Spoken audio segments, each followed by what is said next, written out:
सभी सम्मानित सज्जनों, दूसरी बार आपके गांव में व्याख्यान के लिए आया हूं।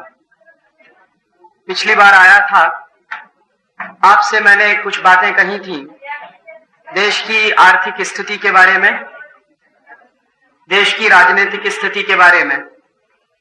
आज आपसे एक नई बात कहना चाहता हूं जो पिछले 5-6 महीनों में इस देश के सामने पैदा हुई। हमारे देश में पिछले 5-6 महीने में एक घटना घटित हुई और उसके बाद हमारे देश के ऊपर कई तरह की परिस्थितियां पैदा हो गई उस दुर्घटना के कारण, उस घटना के कारण। घटना ये थी, मई के महीने में भारत के वैज्ञानिकों ने 5 आणविक परीक्षण किए थे। जब भारत के वैज्ञानिकों ने 5 आणविक परीक्षण किए तो अमेरिका की सरकार ने भारत के ऊपर आर्थिक पाबंदी लगा दी, और अमेरिका की सरकार ने भारत के ऊपर आर्थिक पाबंदी लगाई। उसके बाद जापान की सरकार ने भी भारत के ऊपर आर्थिक पाबंदी लगाई। अमेरिका और जापान के बाद दुनिया के बहुत सारे देश हैं जिन्होंने भारत पर आर्थिक पाबंदी लगाने की घोषणा की। बहुत सारी संस्थाएं हैं दुनिया में अंतर्राष्ट्रीय स्तर पर जिन्होंने भारत के खिलाफ पाबंदी लगाने की बात कहना शुरू कर दिया। जिन संस्थाओं को इस मामले में बात कहने की कोई जरूरत नहीं थी, उन संस्थाओं ने भी भारत के ऊपर पाबंदी लगाने की बात, भारत की टीका करने की बात, भारत पर आलोचना करने की बात कही। अचानक से ऐसा क्या हो गया कि दुनिया में इतने बड़े पैमाने पर एक अजीब सी हलचल हो गई। भारत के वैज्ञानिकों ने अगर 5 आणविक परीक्षण किए तो, क्योंकि पहली बार तो ऐसे आणविक परीक्षण हुए नहीं थे पूरी दुनिया में। अगर ये काम पहली बार दुनिया में हुआ होता तो शायद इस तरह की हलचल होना स्वाभाविक होता। इस तरह के आणविक परीक्षण दुनिया में बहुत बार हो चुके हैं।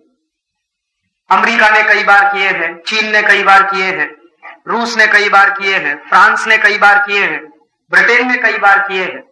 कोई पहली बार तो ऐसे आणविक परीक्षण हुए नहीं। तो फिर अचानक से क्या बात थी जो अमेरिका ने इन आणविक परीक्षणों पर इतना ज्यादा हंगामा खड़ा किया और हमारे भारत के ऊपर उन्होंने आर्थिक पाबंदी लगाई? इस राजनीति को समझना बहुत जरूरी है।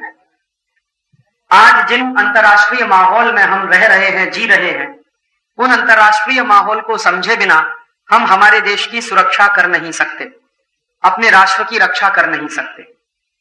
इसलिए कई बार मैं लोगों से यह कहता हूं कि अंतर्राष्ट्रीय स्तर पर जो घटनाएं घटित होती हैं उनके बारे में बहुत गंभीरता के साथ हमको सोचना चाहिए और विचार करना चाहिए अपने राष्ट्र की दृष्टि से। अब बात समझ में आ रही है कि अमेरिका ने ये जो आर्थिक पाबंदी लगाई, जापान ने आर्थिक पाबंदी लगाई, भारत सरकार के ऊपर तमाम तरह का दबाव पड़ा, उसके पीछे मकसद क्या था? आज के अखबार में एक बहुत ही बुरी खबर है, शायद आपने भी पढ़ी होगी।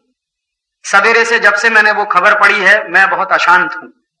भारत के प्रधानमंत्री श्री अटल बिहारी वाजपेयी का एक बयान है, उसमें उन्होंने कहा है कि हम सीटीबीटी पर हस्ताक्षर कर देंगे। अब तक पिछले 50 साल से भारत का यह दृढ़ निश्चय रहा है कि हम सीटीबीटी पर और एनपीटी जैसी संधियों पर हस्ताक्षर नहीं करेंगे, लेकिन अब भारत के प्रधानमंत्री ने कह दिया है कि हम सीटीबीटी पर हस्ताक्षर कर देंगे। दूसरी जो महत्वपूर्ण बात भारत के प्रधानमंत्री ने कही है वो ये कि सिद्धांत रूप में हमारा सीटीबीटी से कोई विरोध नहीं है। ये और भी खतरनाक बात है। अब तक 50 साल से हमारा सैद्धांतिक विरोध ही था सीटीबीटी से। और सैद्धांतिक विरोध क्या था?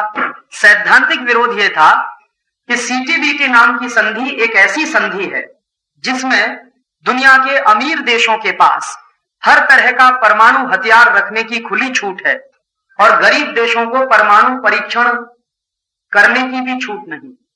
माने हमारे जैसे गरीब देश हैं जो पूरी दुनिया में, वो अणु परीक्षण भी नहीं कर सकते, लेकिन अमेरिका, चीन और फिर फ्रांस, फिर ब्रिटेन और रूस जैसे जो देश हैं वो ना सिर्फ अणु परीक्षण कर सकते हैं बल्कि आणविक हथियार बना भी सकते हैं।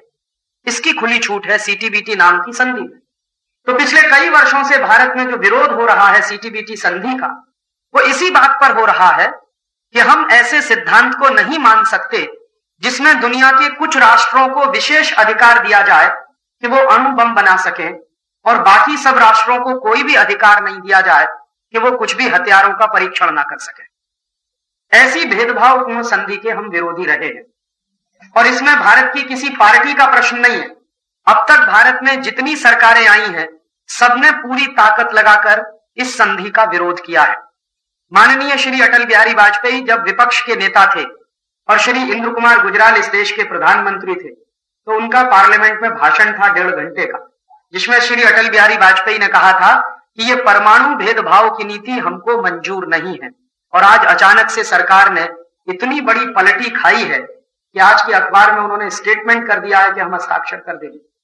अब समझ में आ रहा है कि अचानक से मई में जो अणु परीक्षण हुआ और उसके बाद अमेरिका जैसे देशों ने जो दबाव डालने की राजनीति शुरू की भारत के ऊपर, जो आर्थिक पाबंदी लगाकर सरकार पर दबाव डालने की नीति शुरू की, उसमें भारत सरकार फंस गई और अमेरिका के सामने अब भारत सरकार सरेंडर करने जा रही है।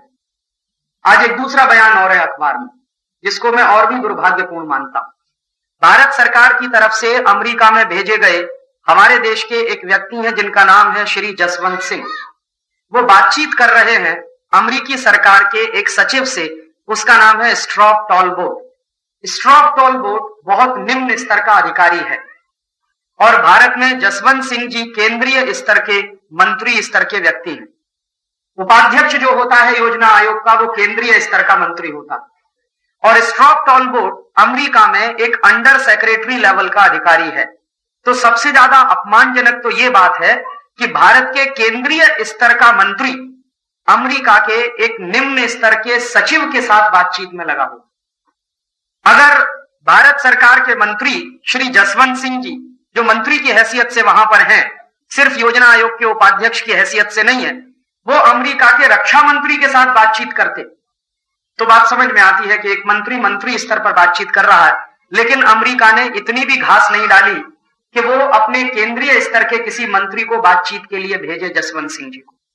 और जसवंत सिंह जी का भी जो कहना है वो इसी तरह का कि अब हमको सीटीबीटी पर हस्ताक्षर करने की बात मान लेनी चाहिए, अगर अमेरिका हमको कुछ रियायत दे दे।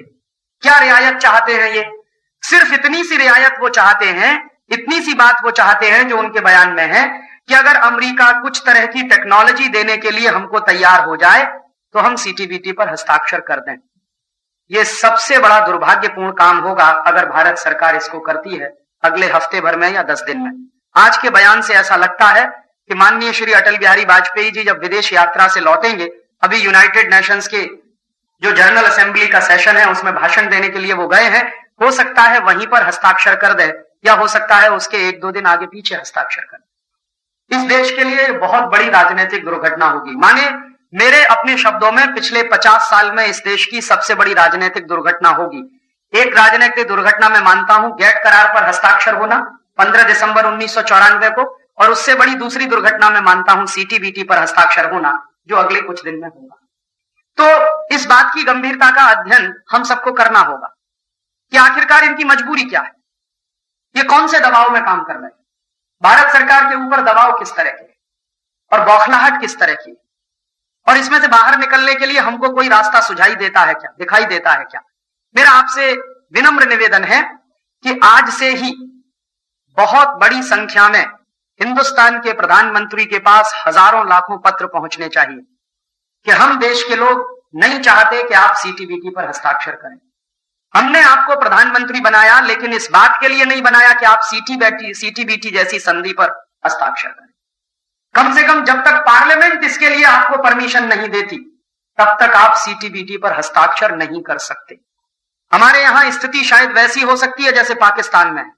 पाकिस्तान का प्रधानमंत्री नवाज शरीफ पूरी तरह से अमेरिकन दबाव में सरेंडर कर गया है, और नवाज शरीफ ने सिर्फ घोषणा ही नहीं की सीटीबीटी पर हस्ताक्षर करने की, बल्कि नवाज शरीफ ने तो अपनी पार्लियामेंट में सीटीबीटी पर हस्ताक्षर करने के लिए एक प्रस्ताव भी पारित करवाने की कोशिश की, जो दुर्भाग्य से पारित नहीं हुआ, क्योंकि पाकिस्तान की पार्लियामेंट में जितने एमपीज बैठे हैं वो सब इसके विरोधी हैं और वो प्रस्ताव पारित नहीं हुआ। लेकिन पाकिस्तान का प्रधानमंत्री चाहता है कि सीटीबीटी पर हस्ताक्षर करना चाहिए। यही स्थिति भारत में भी हो सकती है। हो सकता है भारत के प्रधानमंत्री चाहते हो कि सीटीबीटी पर हस्ताक्षर करना चाहिए, लेकिन हमारी पार्लियामेंट में अगर यह प्रस्ताव आए तो मैं 100% विश्वास से कह सकता हूं कि इस पर वोट नहीं पड़ेगा समर्थन में। हो सकता है भारतीय जनता पार्टी के बहुत सारे सांसद इसके विरोध में वोट डालें, जरूरी नहीं है कि प्रधानमंत्री का यह प्रस्ताव पर पार्लियामेंट से पारित हो जाए।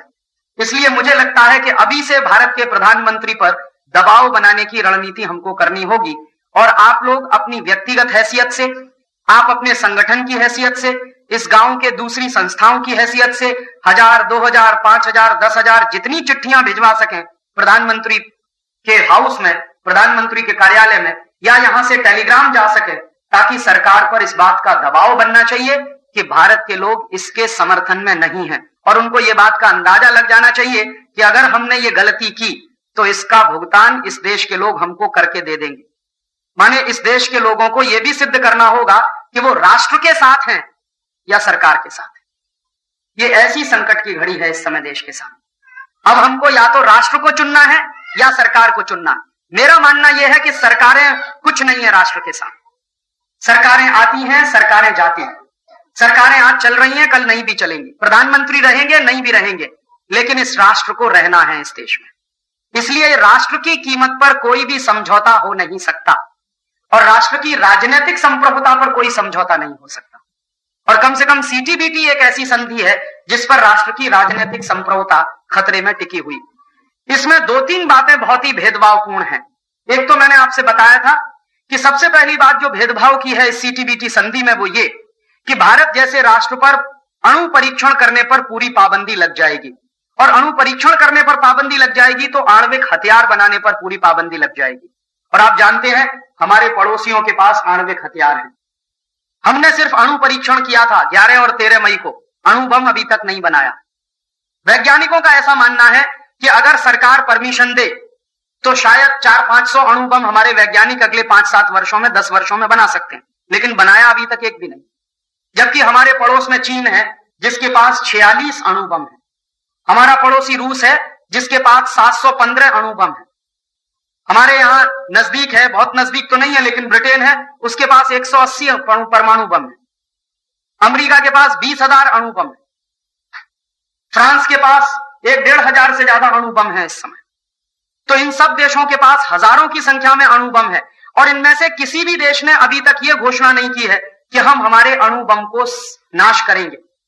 ना अमेरिका चाहता है अपने अणु बम का सत्यानाश करना, ना फ्रांस चाहता है, ना चीन चाहता है, ना ब्रिटेन चाहता है, ना रूस चाहता है। इनमें से किसी भी देश ने अभी तक यह घोषणा नहीं की है कि हम हमारे पारमाणविक हथियारों को समुद्र में उठाकर फेंक देंगे। वैसी स्थिति में भारत अगर यह संधि करता है तो भविष्य में किसी खतरे में हम फंस सकते हैं। और आप जानते हैं इस समय चीन की दोस्ती पाकिस्तान से बहुत अच्छी, अमेरिका की दोस्ती भी पिछले 50 साल से बहुत अच्छी है पाकिस्तान से। तो अमेरिका की दोस्ती और चीन की दोस्ती जो पाकिस्तान से बहुत अच्छी है, चीन और अमेरिका जब भी चाहेंगे पाकिस्तान को आणविक हथियार उपलब्ध कराएंगे। क्योंकि जब जब हमारा पाकिस्तान से झगड़ा हुआ है, अमेरिका पाकिस्तान के समर्थन में खड़ा था। 1972 में जब बांग्लादेश का युद्ध हुआ था और हमारे देश की सेनाओं ने बांग्लादेश बनाने का अभिक्रम किया था, क्यों किया था? क्योंकि बंगाल में समस्या पैदा हो गई थी। बांग्लादेशी शरणार्थी भाग भाग कर बंगाल में आ रहे थे। 1 करोड़ से ज्यादा लोग बंगाल में आ चुके थे। पूरी अर्थव्यवस्था चौपट होना शुरू हो गई थी। तो बंगाल के मुख्यमंत्री के निवेदन पर और इस देश के तमाम दूसरे बड़े नेताओं के निवेदन पर श्रीमती इंदिरा गांधी ने उसमें हस्तक्षेप किया था और बांग्लादेश को बनवाया था, ताकि हमारी समस्या टल जाए। हमारे यहाँ ये जो लगातार शरणार्थी आ रहे थे बांग्लादेश से, त्रिपुरा में घुस रहे थे, आसाम में घुस रहे थे, बंगाल में घुस रहे थे, इन शरणार्थियों की समस्याएं ठीक से सुलझ जाएं, इसके लिए बांग्लादेश बनाया था।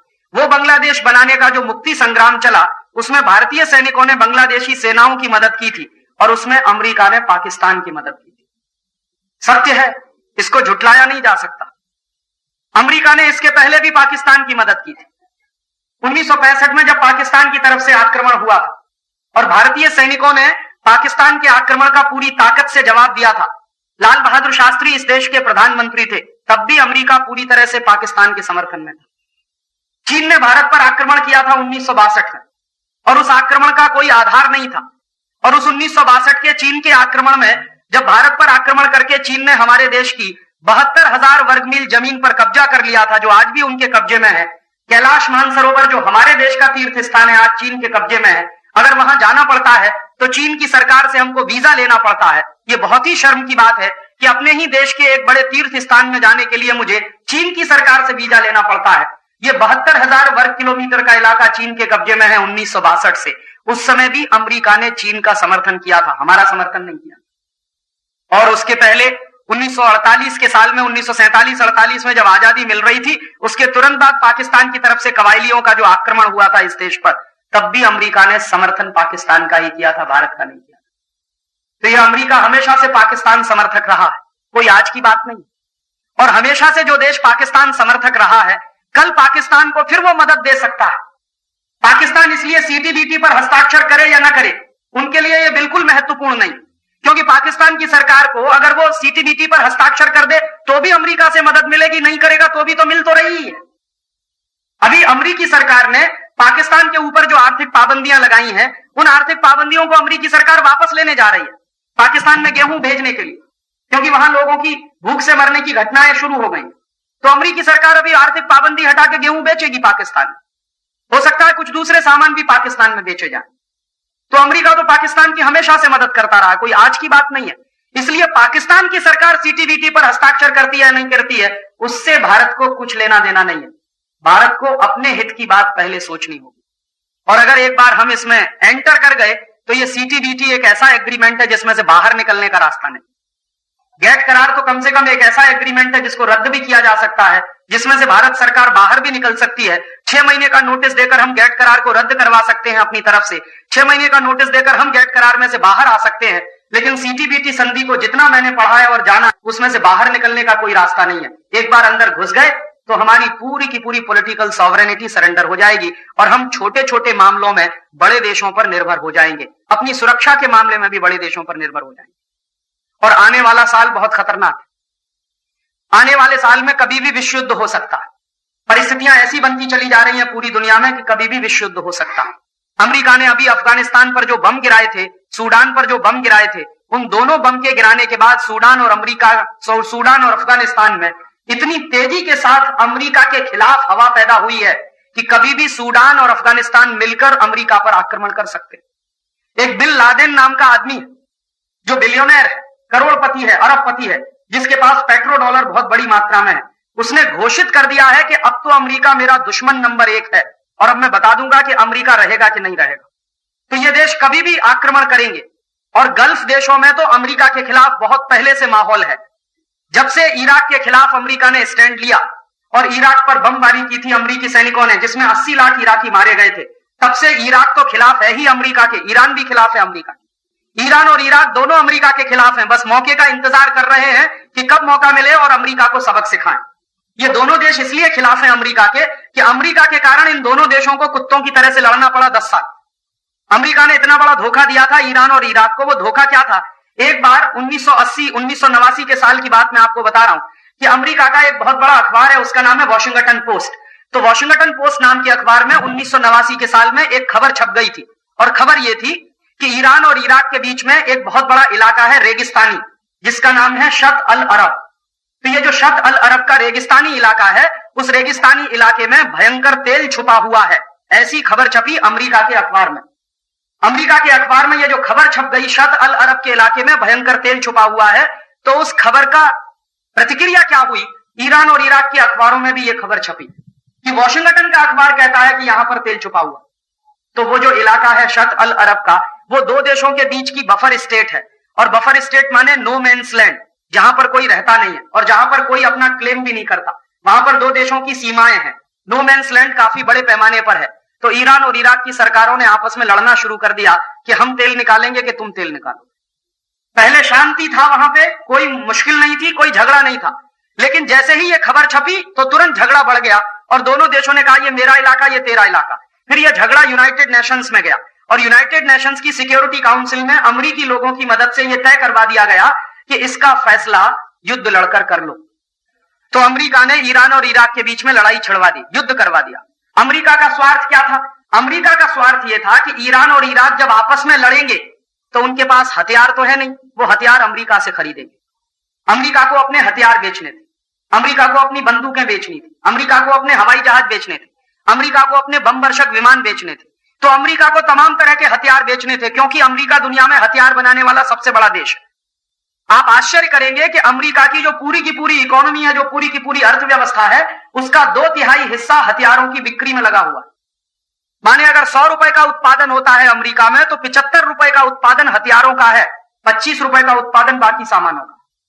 तो 2/3 अर्थव्यवस्था, उनकी 2/3 से भी ज्यादा अर्थव्यवस्था हथियारों के उत्पादन में लगी हुई है। तो हथियार पैदा करता है अमेरिका, लेकिन हथियार बिकने भी तो चाहिए। तो हथियार तभी बिकते हैं जब दुनिया में लड़ाइयां होती हैं, युद्ध होते हैं। तो अमेरिका हमेशा से यह कोशिश करता रहता है कि दुनिया में समय समय पर युद्ध होते रहे ताकि उनके हथियार बिकते रहे। 1945 का जब दूसरा विश्व युद्ध खत्म हुआ था तो अमेरिका और यूरोप के देशों ने आपस में एक संधि कर ली थी, और उस संधि का नाम है नो वॉर पैक्ट। माने क्या है इसका? अमेरिका और यूरोप के देश कभी भी एक दूसरे पर युद्ध नहीं करेंगे। आप जानते हैं कि दूसरा विश्व युद्ध यूरोप पर हुआ था, यूरोप की जमीन पर हुआ था, जिसमें फ्रांस बर्बाद हुआ, जर्मनी बर्बाद हुआ, बहुत सारे दूसरे देश बर्बाद हुए। तो इन देशों ने क्या संधि की कि हम आपस में कभी भी भविष्य में युद्ध नहीं लड़ेंगे। तो यूरोप के देशों ने आपस में संधि की, फ्रांस ने जर्मनी से की, जर्मनी ने फ्रांस से की, फिर फ्रांस ने स्पेन से की, स्पेन ने फ्रांस से की, और सब यूरोप के देशों ने आपस में मिलकर अमेरिका से संधि की कि हम आपस में कभी नहीं लड़ेंगे और अमेरिका भी हमसे कभी नहीं लड़ेगा। हम किसी पर हथियार नहीं फेंकेंगे, कोई हमारे ऊपर हथियार नहीं फेंकेगा। तो वहां तो युद्ध होने की संभावना है नहीं, क्योंकि संधि हो गई, और 1945 से यह संधि बराबर बनी हुई है। तो अब युद्ध कहां हो सकते हैं? तो उन्होंने ढूंढ रखा है कि दुनिया के ये जो गरीब देशों हैं इनमें युद्ध करवाओ, क्योंकि यूरोप के देश अमेरिका से नहीं लड़ेंगे, अमेरिका यूरोप से नहीं लड़ेगा, तो आपस में तो ये युद्ध होंगे नहीं और कभी हथियार बिकेंगे नहीं। इसलिए दुनिया के गरीब देशों में युद्ध करवाओ। तो अमेरिका दुनिया के गरीब देशों में युद्ध करवाता रहता, और वो युद्ध उसने करवाया ईरान इराक के बीच में, किस तरह से तेल की होने की खबर छपाकर। और बाद में दोनों देशों ने यह फैसला किया कि अभी इस तेल को निकालना है, तो कौन इसका मालिक होगा, इस पर लड़ाई हुई। तो लड़ाई जब शुरू हो गई ईरान और इराक में, तो अमेरिका की कंपनियों ने इराक को भी हथियार बेचे, ईरान को भी हथियार बेचे। लड़ रहे थे दो देश कुत्ते की तरह से, हथियार बिक रहे थे अमेरिका के, और 10 साल तक दोनों देश लड़ते रहे, और 10 साल में लड़ने के बाद हथियार खत्म हो गए, हथियारों के गोदाम खाली हो गए, गोदामों में कुछ भी हथियार बचा नहीं, सब हथियार चल गए। तो अमेरिका ने फिर क्या कहा इन दोनों देशों से कि भाई अभी शांति कर लो, क्योंकि हथियार खत्म हो गए, अब शांति कर लो। तो इन दोनों देशों को शांति के लिए एक बैठक बुलाई गई न्यूयॉर्क में। उस बैठक में चौधरी अमेरिका बन गया, और दोनों देशों के प्रधानमंत्री और राष्ट्रपति को सामने बिठाकर बोला कि अभी भाई लड़ते क्यों, आपको तेल ही चाहिए ना, तो शत अल अरब में जितना तेल निकलेगा उसका आधा ईरान ले लेगा, आधा इराक ले लेगा। आप देखिए अमेरिका कितना बेईमान और बदमाश देश है। यही बात पहले भी हो सकती थी, युद्ध होने के पहले, कि जितना तेल निकलेगा आधा तुम ले लो, आधा तुम ले लो, लेकिन नहीं होने दिया। पहले युद्ध करवाया, 10 साल तक युद्ध चलवाया, उसके बाद हथियार बिकवाए, जब हथियार खत्म हो गए तब शांति की बात की, और उसके बाद हो गया फैसला। फैसला ये हो गया कि ठीक है, जितना तेल निकलेगा उसमें से आधा इराक लेगा, आधा ईरान लेगा। फिर परेशानी इस पर आई कि तेल निकालेगा कौन। तो अमेरिका ने कहा कि ठेका मुझको दे दो, मैं निकालता हूं। और एक अमेरिकी कंपनी है, उसका नाम है एक्सॉन, उसको ठेका मिल गया। अभी आप देखिए अमेरिका ने किस तरह से माने इन सबको मिसलीड किया, दोनों देशों को लड़वा दिया, हथियार बेचे, फिर तेल निकालने का ठेका भी खुद ले लिया। अभी एक्सॉन कंपनी ने तेल निकालने का काम शुरू किया, तो एग्रीमेंट ये कर लिया पहले ही कि हमको एडवांस में पैसा चाहिए तेल निकालने के लिए। तो दोनों देशों के पास पैसा नहीं था, तो उन्होंने विश्व बैंक से कर्जा लेकर पैसा दे दिया उस कंपनी, और उस कंपनी ने तेल निकालने का धंधा चालू किया। 1 साल हो गया, 1.5 साल हो गया, 2 साल हो गया। 2 साल के बाद कंपनी ने कह दिया कि इस पूरे इलाके में कहीं भी तेल ही नहीं है। अब तब दोनों देश के राष्ट्रपति और प्रधानमंत्रियों ने अपने अपने सिर पे हाथ पीटा और कहा कि क्या हम फंस गए, इस अमेरिका जैसे नालायक देश की चक्कर में फंसकर पूरा बर्बाद कर लिया। और उस 10 साल के युद्ध में ईरान चौपट हो गया, इराक बर्बाद हो गया, लाखों लोग ईरान के मरे, लाखों लोग इराक के मरे। और उस बर्बादी के बाद ऐसी बर्बादी आई है कि अभी तक वो संभल नहीं पाए।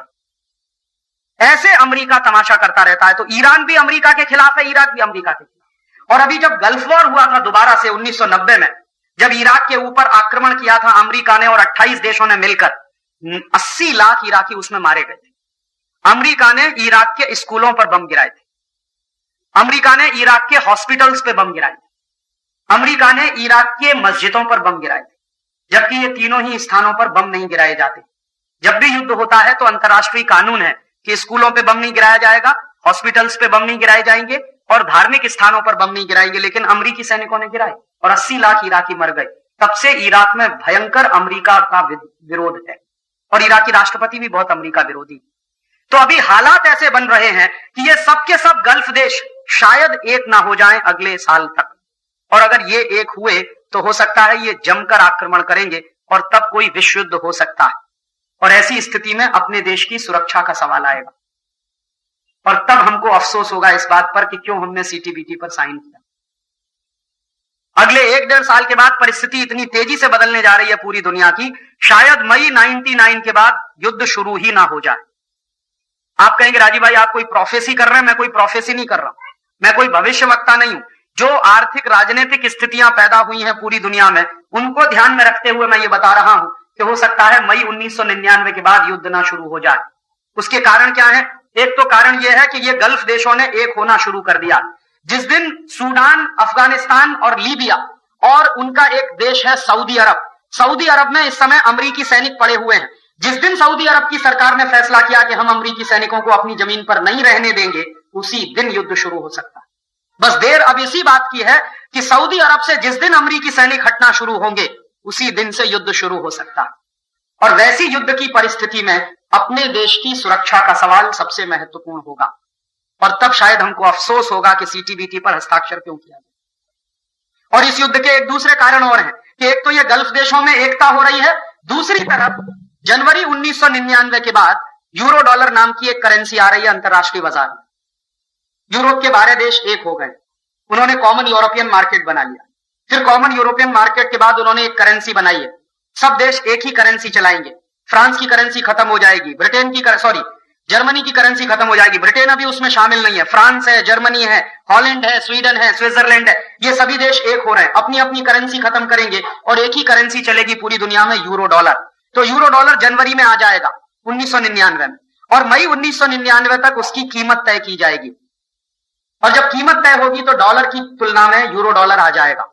माने दुनिया में 2 हार्ड करेंसी आएंगी, एक तो डॉलर अभी है, फिर यूरो डॉलर आ जाएगा। और यूरो डॉलर का दाम निश्चित रूप से डॉलर से महंगा होगा, माने यूरो डॉलर मजबूत होगा, डॉलर कमजोर होगा। क्यों होगा? पिछले 50 साल में डॉलर के दाम में 800% गिरावट आई है, डॉलर के दाम में। और ये 800% जो गिरावट आई है, माने मुद्रा की परचेजिंग कैपेसिटी 800% कम हुई है डॉलर, इसलिए डॉलर को उन्होंने मेंटेन करके रखा।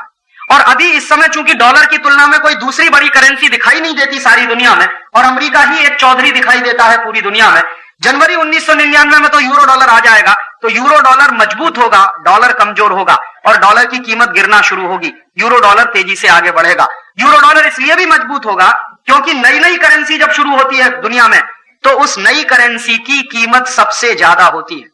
जब भी नई करेंसी शुरू होती है तो यूरो डॉलर मजबूत होगा, डॉलर कमजोर होगा, तो अमेरिका का फिर संकट बढ़ेगा और हो सकता है अमेरिकन इकोनॉमी कोलैप्स कर जाए। और वो संकट कैसा होगा? जैसे ही डॉलर की कीमत गिरना शुरू होगी, अमेरिकन स्टॉक मार्केट गिरेगा और अमेरिकन स्टॉक मार्केट अगर गिरना शुरू हुआ तो अमेरिकन कंपनियां दिवालिया होंगी जिन्होंने स्टॉक मार्केट में पैसा इन्वेस्ट कर रखा है, और अमेरिकन कंपनियां दिवालिया होंगी, बैंकरप्ट होंगी, उसके साथ साथ अमेरिका की बैंकें भी बैंकरप्ट होंगी, अमेरिका की बैंकें भी दिवालिया होंगी क्योंकि अमेरिकी बैंकों का काफी पैसा स्टॉक मार्केट में लगा हुआ है। तो एक साथ बहुत सारी अमेरिकी बैंकें और अमेरिकी कंपनियां बैंकरप्ट हो जाएंगी, इंसॉल्वेंट हो जाएंगी, भिखारी हो जाएंगी। और ऐसी स्थिति में अमेरिका और बौखलाएगा और इधर ये गल्फ देशों में एकता होना शुरू हो जाएगी और तब ये मिलकर कहीं अटैक कर सकते हैं और हो सकता है कि युद्ध शुरू हो इसी गल्फ में कहीं किसी स्थान से। हो सकता है इजराइल युद्ध भूमि बने। आपकी बात, पिछली बार फ्रांस बना था युद्ध भूमि सेकेंड वर्ल्ड वॉर में, थर्ड वर्ल्ड वॉर में हो सकता है इजराइल युद्ध भूमि बने और हो सकता है लाखों लाखों लोग उसमें मारे जाएं। और वैसी परिस्थिति में हमको हमारे देश की सुरक्षा के बारे में सोचना होगा, इस दृष्टि से विचार करना। और इसलिए मुझे लगता है कि यह सीटीबीटी पर हस्ताक्षर करना देश की सुरक्षा के साथ खिलवाड़ करना, सीटीबीटी जैसी संधि पर हस्ताक्षर करना भारत की राजनीतिक संप्रभुता को गिरवी रखना है और यह काम नहीं होना चाहिए। और अगर यह हुआ तो इस देश का बहुत बड़ा दुर्भाग्य होगा। इसको मैं गेट करार से भी बड़ा दुर्भाग्य मानता हूं और इनके दबावों की हमको समीक्षा भी कर लेनी चाहिए कि किस तरह के दबाव में इस समय हम फंस गए हैं। आप सोचिए, जरा से दबाव आए हैं, उसी में सरकारों ने सरेंडर कर दिया है, इससे ज्यादा दबाव अगर आ गए तो फिर क्या होगा। और अब मुझे दिखाई दे रहा है कि किस तरह से भारत के राजाओं ने अंग्रेजों के सामने सरेंडर किया होगा, ऐसे ही हुआ होगा। आज के राजा जिस तरह से सरेंडर कर रहे हैं अमेरिका के सामने, ऐसे ही भारत के पुराने जमाने के राजाओं ने सरेंडर किया होगा अंग्रेजों के सामने। तो शायद अपना इतिहास फिर दोहरा रहा है अपने आप। और मुझे ऐसा लगता है दुनिया के बहुत सारे बड़े बड़े अर्थशास्त्री एक गंभीर बात कहते रहे और वो बात सच होते हुए दिखाई दे रही है कि जिस देश की जनता सो जाती है और जिस देश में प्रबुद्ध वर्ग सिर्फ अपने स्वार्थ में डूब जाता है, उस देश का इतिहास बार बार अपने आप को दोहराता है। तो शायद भारत का इतिहास अपने आप को दोहराने की स्थिति में है। ऐसी परिस्थिति में हमको गंभीरता से सोचना चाहिए। और हमारे देश की स्थिति तो बहुत ही दयनीय है इस दृष्टि से कि हमारे ऊपर पिछले 1000 साल में बहुत आक्रमण हुए। आजादी के बाद तो मैंने बताया 4 आक्रमण हुए, 3 तो प्रत्यक्ष रूप से हुए, 1 परोक्ष रूप से हुआ। 1972 का आक्रमण परोक्ष आक्रमण था, लेकिन 1965 का आक्रमण भारत के ऊपर सीधा आक्रमण था। 1962 का आक्रमण भारत के ऊपर सीधा आक्रमण था। 1947-48 का आक्रमण, फिर 1949 का आक्रमण भारत के ऊपर सीधा आक्रमण था। तो आजादी के बाद 4 आक्रमण हुए और आजादी के पहले 1000 से ज्यादा आक्रमण हमारे देश पर हुए। पिछले 1,500-2,000 साल के इतिहास में हमारे देश के ऊपर 1000 से ज्यादा आक्रमण हो चुके। 3री शताब्दी ईसा पूर्व में सिकंदर का आक्रमण हुआ था, जिसको मैं पहला आक्रमण मानता हूं, परदेशी आक्रमण। और 3री शताब्दी ईसा पूर्व से लेकर 7वीं शताब्दी तक जब मोहम्मद बिन कासिम ने आक्रमण किया, लगातार कुछ ना कुछ परदेशी आक्रमण होते ही रहे। और 7वीं शताब्दी से लेकर 10वीं शताब्दी तक मोहम्मद बिन कासिम के बाद फिर महमूद गजनवी के जो आक्रमण हुए इस देश के ऊपर, और 10वीं शताब्दी से लेकर 14वीं शताब्दी तक तो आक्रमणों की लाइन लग गई थी। भयंकर परदेशी आक्रमण इस देश पर हुए हैं 10वीं शताब्दी से लेकर 14वीं शताब्दी के बीच। और 14वीं शताब्दी के बाद 15वीं और 16वीं शताब्दी के शुरुआत में तो 2 तरफ से एक साथ आक्रमण हुए। एक तो मुस्लिम आक्रांता हमारे देश पर चढ़े, दूसरी तरफ से पुर्तगाली घुसे हमारे देश में। वास्को डी गामा आया, वो आक्रमण ही करने के लिए आया था, भारत की खोज करने नहीं आया था। ये बहुत गलत बात है जो भारत के इतिहास में पढ़ाई जाती है कि वास्को डी गामा भारत की खोज करने के लिए आया। वो भारत की खोज कर कैसे सकता? भारत तो वास्को डी गामा के 5000 साल पहले से है दुनिया में। तो जो देश 5000 साल पहले से दुनिया में उपस्थित है, उसकी खोज कैसे कर सकता है कोई?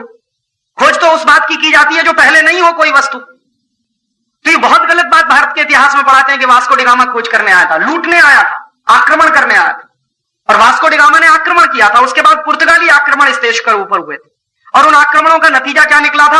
हमारे देश का गोवा 450 साल तक पुर्तगालियों का गुलाम हो गया। हिंदुस्तान का मालाबार का इलाका सैकड़ों साल तक पुर्तगालियों के कब्जे में चला गया। और उसके बाद फिर फ्रांसीसी आक्रमण हुए, डच आक्रमण हुए, अंग्रेजों के आक्रमण हुए। और उसके बाद 1947 में जब हमने आजादी पाई, तब तक 1000 से ज्यादा आक्रमण हम झेल चुके थे। और आजादी के पहले हुए, आजादी के बाद भी हुए। और बार बार एक ही गलती हमने दोहराई है कि बाहर से आक्रमण हुए, उसमें नुकसान उठाया, फिर बात कहना शुरू किया कि हमको ऐसा करना चाहिए था, हमको वैसा करना चाहिए था, हमको ऐसे नहीं करना चाहिए था, हमको वैसे नहीं करना चाहिए। नुकसान उठाने के बाद फिर विश्लेषण करते हैं। पहले नुकसान उठा लेते हैं, फिर विश्लेषण करते हैं। नुकसान उठाने के पहले विश्लेषण अगर करते तो शायद देश का कुछ भला हो जाता। और आज भी वही स्थिति आएगी कि अभी सीटीबीटी पे हस्ताक्षर कर देंगे, अगले साल जब नुकसान हो जाएगा तब विश्लेषण किया जाएगा कि वो सही था या गलत था। जब होने के पहले विश्लेषण नहीं करेगा कोई। और ये हमारे लिए सबसे गंभीर बात है कि आजादी के पहले जिस देश के ऊपर 1000 से ज्यादा आक्रमण हुए हों, आजादी के बाद पिछले 4 साल में 4 परदेशी आक्रमण हो गए हों और हर बार हमको नुकसान उठाना पड़ा हो, कल को फिर कोई परदेशी आक्रमण हुआ तब क्या करेंगे? कोई गारंटी दे सकता है इस बात की कि भारत पर आगे साल कोई आक्रमण नहीं होगा? जो हालत इस समय चीन की है, जो हालत इस समय पाकिस्तान की है, और अब तो रूस ने अमेरिका के साथ ये बातचीत करना शुरू कर दिया है। अमेरिकी सरकार अभी रूस की सरकार को एक सुझाव दे रही है और वो सुझाव ये है कि रूस की भारत के साथ जो रक्षा संधि है उसको तोड़वा दिया जाए। इसका मतलब क्या है? रूस की सरकार और भारत की सरकार ने एक दूसरे पर आक्रमण नहीं करने के लिए एक संधि की हुई है जिसका नाम है रक्षा संधि। उसका मतलब यह है कि रूस कभी भारत पर आक्रमण नहीं करेगा, भारत कभी रूस पर आक्रमण नहीं करेगा। लेकिन अब अमेरिकी सरकार कह रही है रूस को कि आप अपनी सुरक्षा संधि तोड़ो भारत से। इसका मतलब रूस भी भारत पर आक्रमण कर सकता है या रूस की जमीन इस्तेमाल की जा सकती है भारत पर आक्रमण करने के लिए। अमेरिका उस जमीन का इस्तेमाल कर सकता है। तो ऐसी परिस्थिति में हम कैसे गारंटी से कह सकते हैं कि हमारे ऊपर कोई परदेशी आक्रमण नहीं होगा? हम कैसे खुशफहमी में रह सकते? और सबसे बड़ा दुर्भाग्य जो मुझे इस देश का लगता है वो ये कि आजादी के बाद पिछले 50 साल में हम हमारे देश के लिए कोई राष्ट्रीय सुरक्षा की नीति नहीं बना पाए। पिछले आजादी के पहले जब हम गुलाम थे अंग्रेजों के, या उसके पहले भी जो परदेशी आक्रमण हुए हमारे देश के ऊपर, 1000 साल लगातार हमारा समाज झेलता रहा परदेशी आक्रमणों को।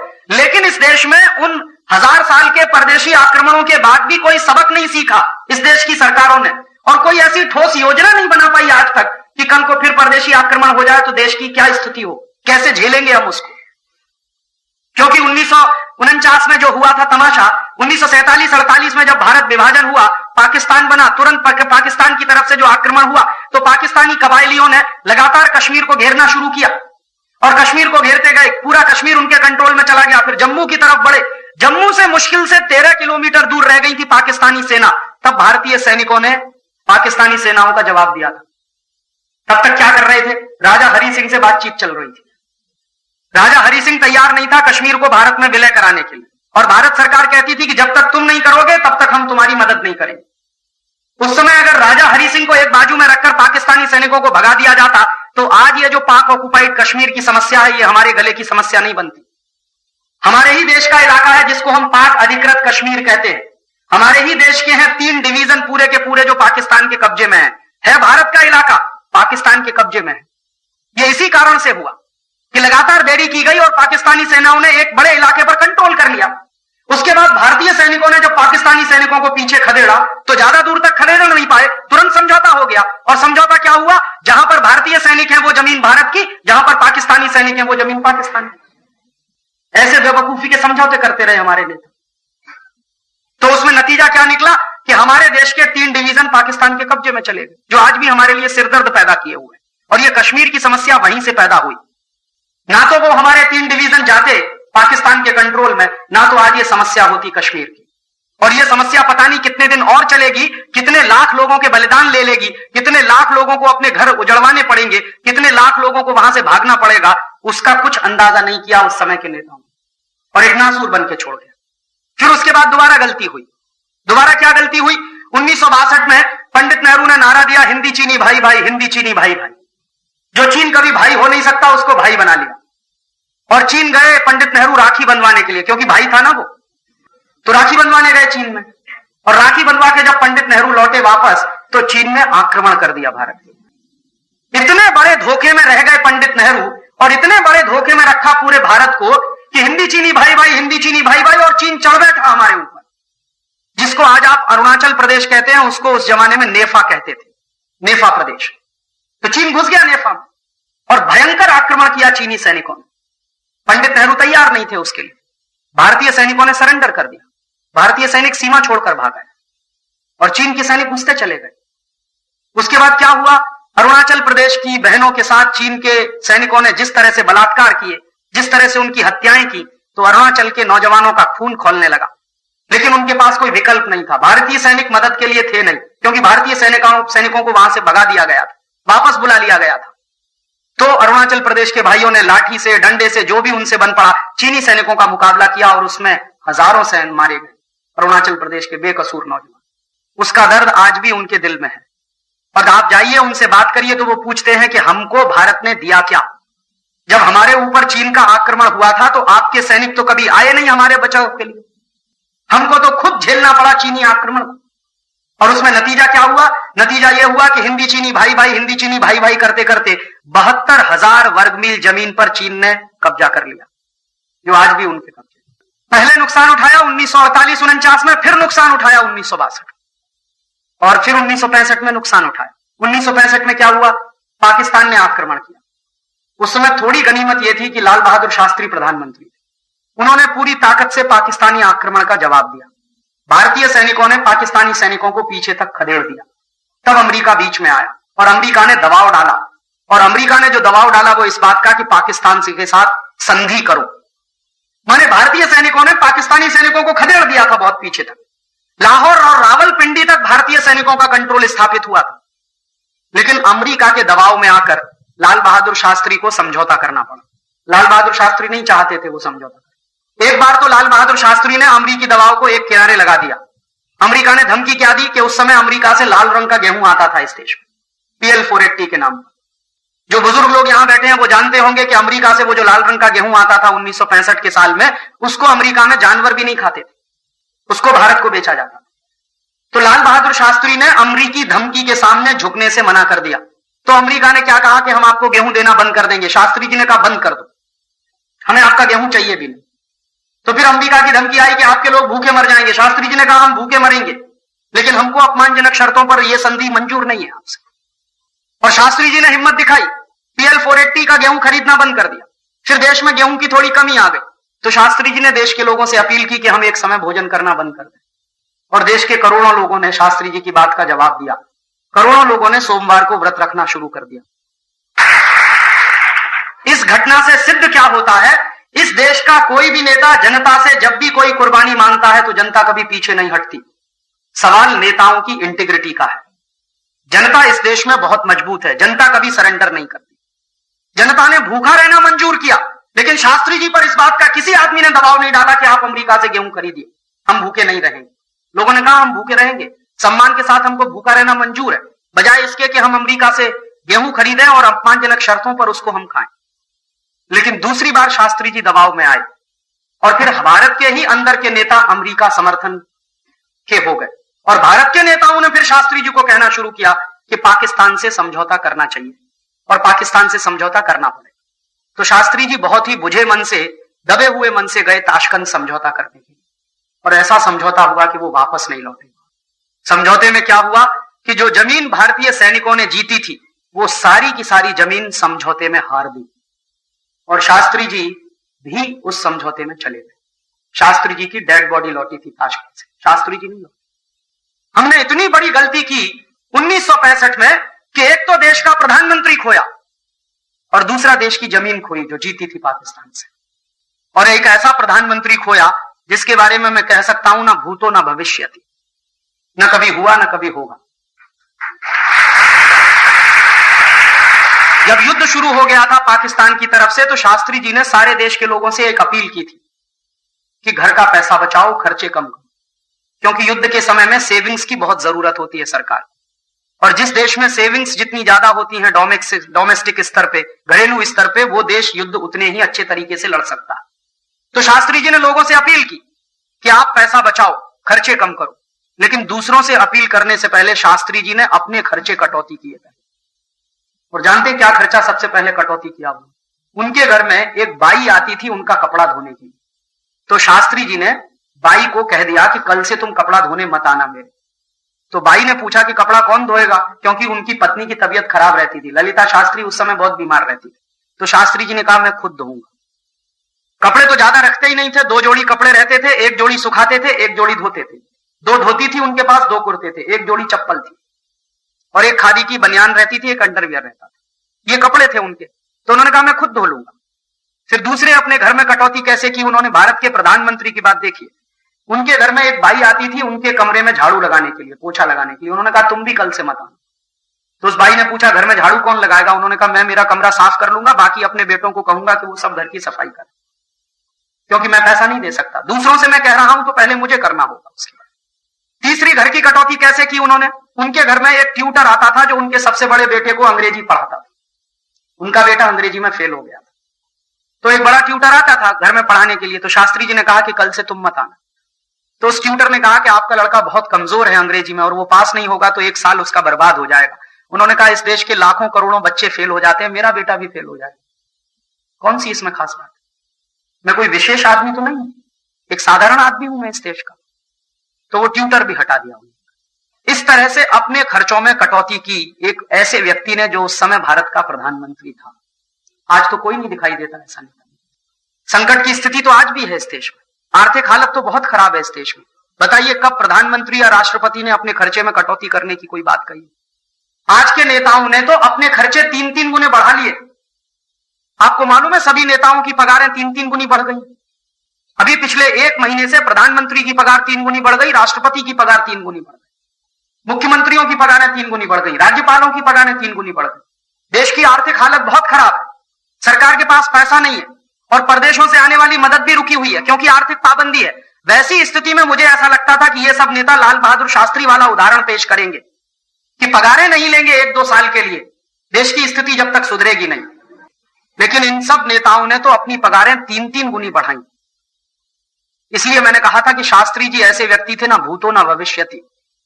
शायद ऐसा नेता मिलना बहुत मुश्किल है इस देश में। और क्या हो गया था, युद्ध जब शुरू हो गया था तो एक दिन शास्त्री जी की पत्नी ललिता जी ने कहा कि आपकी धोती फट गई है, आप एक नई धोती ले आइए। तो उसने कहा कि बहुत अच्छा ये होगा कि तुम उसको सुई धागे से सिल दो।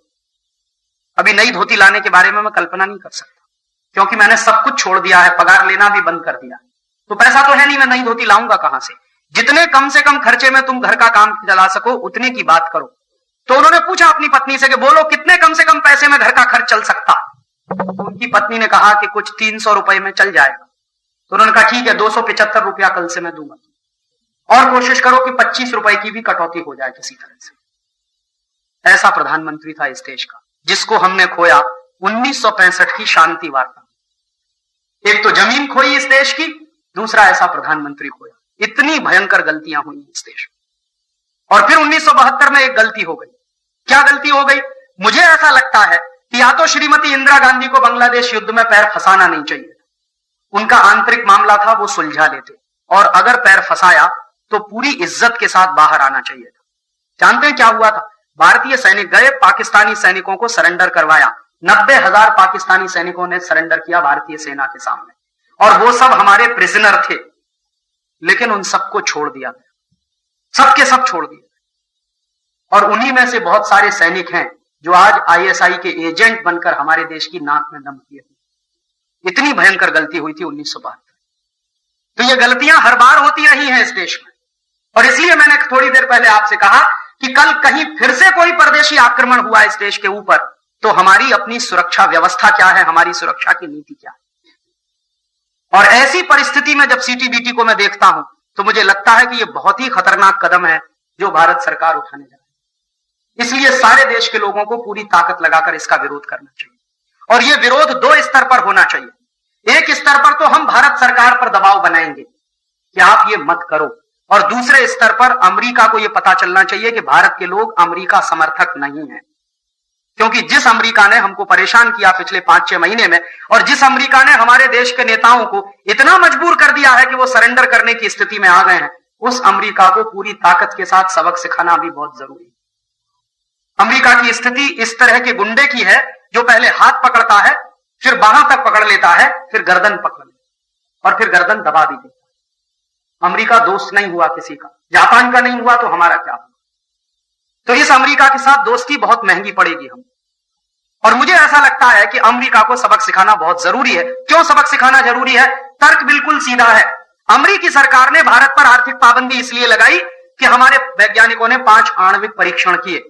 तो मेरा यह मानना है कि अगर हमने सिर्फ 5 आणविक परीक्षण किए और अमेरिका ने हमारे ऊपर आर्थिक पाबंदी लगाई, तो अमेरिका ने तो अब तक 1047 आणविक परीक्षण किए हैं। तो अमेरिका पे पाबंदी क्यों नहीं होनी चाहिए?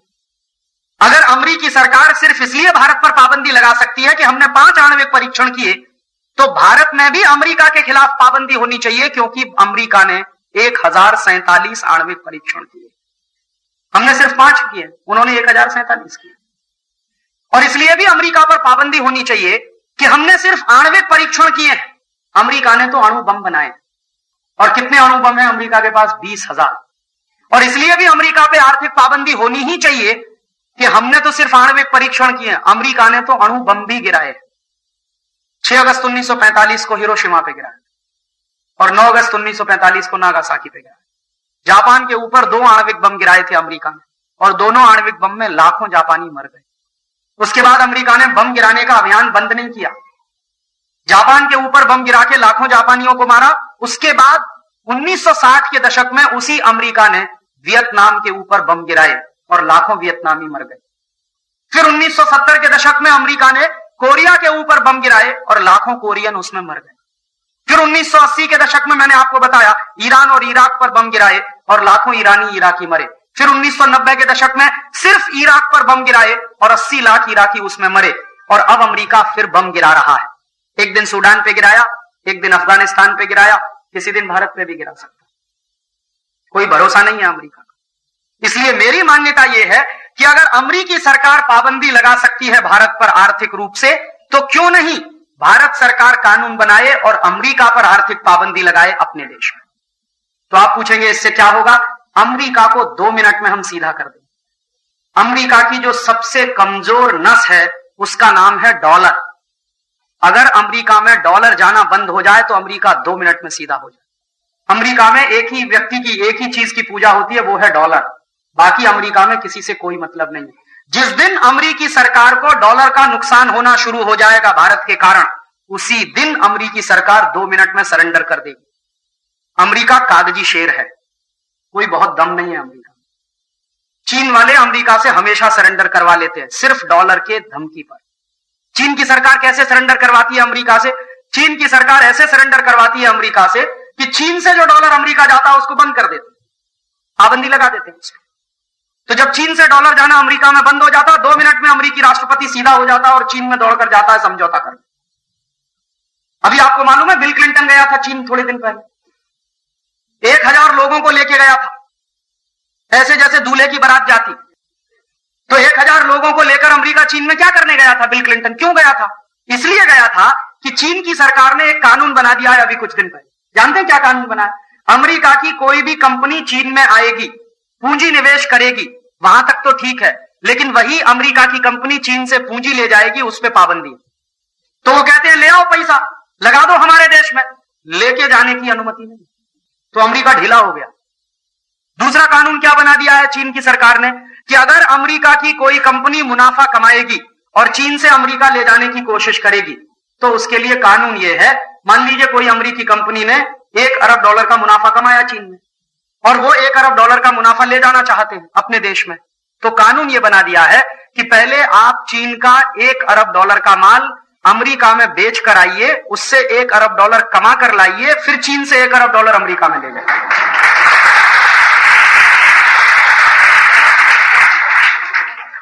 और जब से ये 2 कानून बनाए हैं, बिल क्लिंटन की पैंट ढीली हो गई और दौड़ दौड़ के रोज चीन जाता है उनसे समझौता करने, और चीनी सरकार उनको घास नहीं डालती। पहले अमेरिका ने कोशिश की कि चीन के राष्ट्रपति को अपने देश में बुला लिया जाए, उसने कहा मुझे जरूरत नहीं है आपके आने की, आपको झक मार के आना हो तो आइए।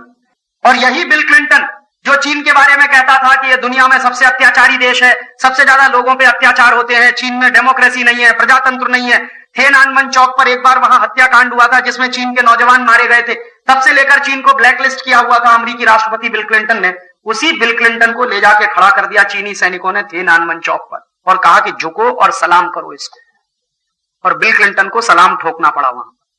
और उसके बाद बिल क्लिंटन ये सब करता गया। चीनी सरकार जो कहती गई वो करती गई, इस उम्मीद में कि शायद चीन की सरकार मेरी भी एक बात मान लेगी, ये डॉलर आना शुरू हो जाएगा चीन से। और बाद में जब बिल क्लिंटन ने कहा कि अभी मैंने तो आपकी इतनी शर्तें मान ली हैं, आप तो हमारी एक शर्त मान लीजिए, चीन की सरकार ने कहा कि अभी तुरंत आप यहां से हवाई जहाज लेकर उड़ जाइए अमेरिका।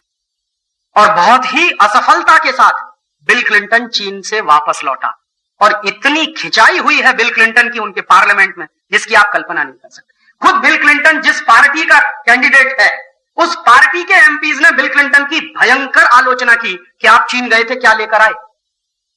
तो मैं आपको बता रहा हूं, ये उदाहरण मैंने आपको इसलिए दिया है कि अमेरिका की आर्म ट्विस्टिंग करना अगर हम शुरू करें तो अमेरिका हमारे सामने भी सरेंडर करे। अगर हमने इसको अपने सिर पर चढ़ने दिया, इसकी गीदड़ भभकी में आकर हमने सरेंडर किया, तो ये हमको खा जाएगा। और अगर इसकी धमकियों के सामने हमने सरेंडर करना बंद किया, उल्टा इसकी आर्म ट्विस्टिंग करना शुरू किया अमेरिका की, तो अमेरिका 2 मिनट में नीचे आ जाए। तो आप पूछेंगे उसका रास्ता क्या है? उसका बिल्कुल सीधा सा रास्ता है, जो काम चीन की सरकार ने किया है वो काम हम कर दें। माने चीन में से डॉलर अगर अमेरिका नहीं जाएगा तो भारत का डॉलर भी अमेरिका नहीं जाएगा। भारत का 1 पैसा भी अमेरिका नहीं जाएगा। अगर चीन की सरकार यह काम कर सकती है तो भारत की सरकार भी यह काम कर सकती है। और इसके लिए बहुत अच्छा हो कि भारत सरकार कानून बनाए और पार्लियामेंट से कानून पारित करवाए और अमेरिका के खिलाफ आर्थिक पाबंदी लगाए। और जितनी अमेरिकी कंपनियां भारत में धंधा कर रही हैं, इन सबको एक एक करके बंद कर दिया जाए। Pepsi Cola, Coca Cola, Colgate Palmolive, Johnson and Johnson, Procter and Gamble, Pfizer, Eli Lilly, American laboratory, Upjohn, Adidas, ये जितनी अमेरिकन कंपनियां, एक तरफ से सब पर पाबंदी लगा दी जाए।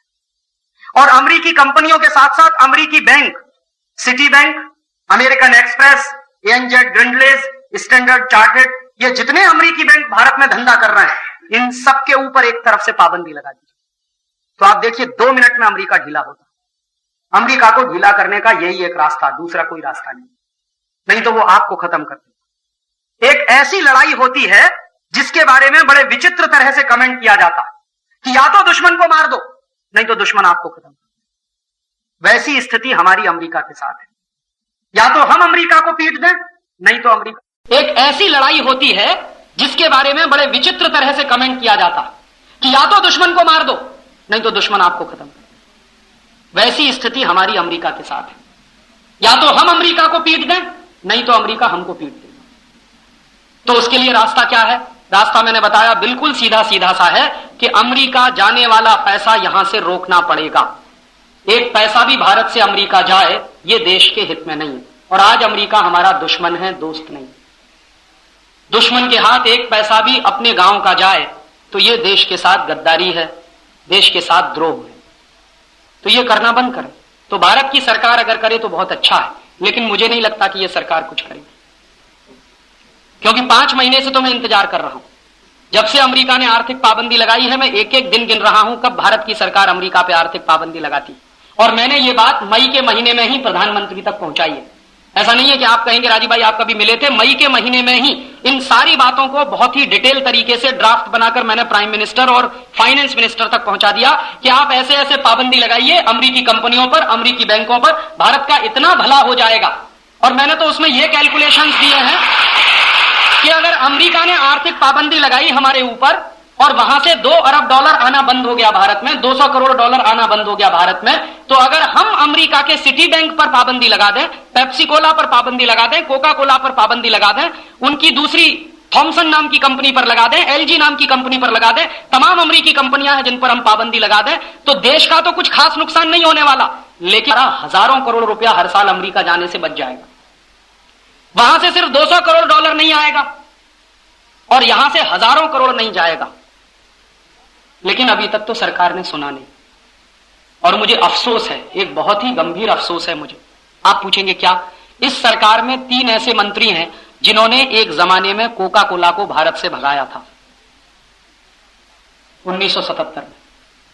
1977 में श्री मोरारजी भाई देसाई प्रधानमंत्री बने और उस सरकार में श्री अटल बिहारी वाजपेयी विदेश मंत्री बने और उसी सरकार में जॉर्ज फर्नांडीज उद्योग मंत्री बने और उसी सरकार में लाल कृष्ण आडवाणी सूचना और प्रसारण मंत्री बने।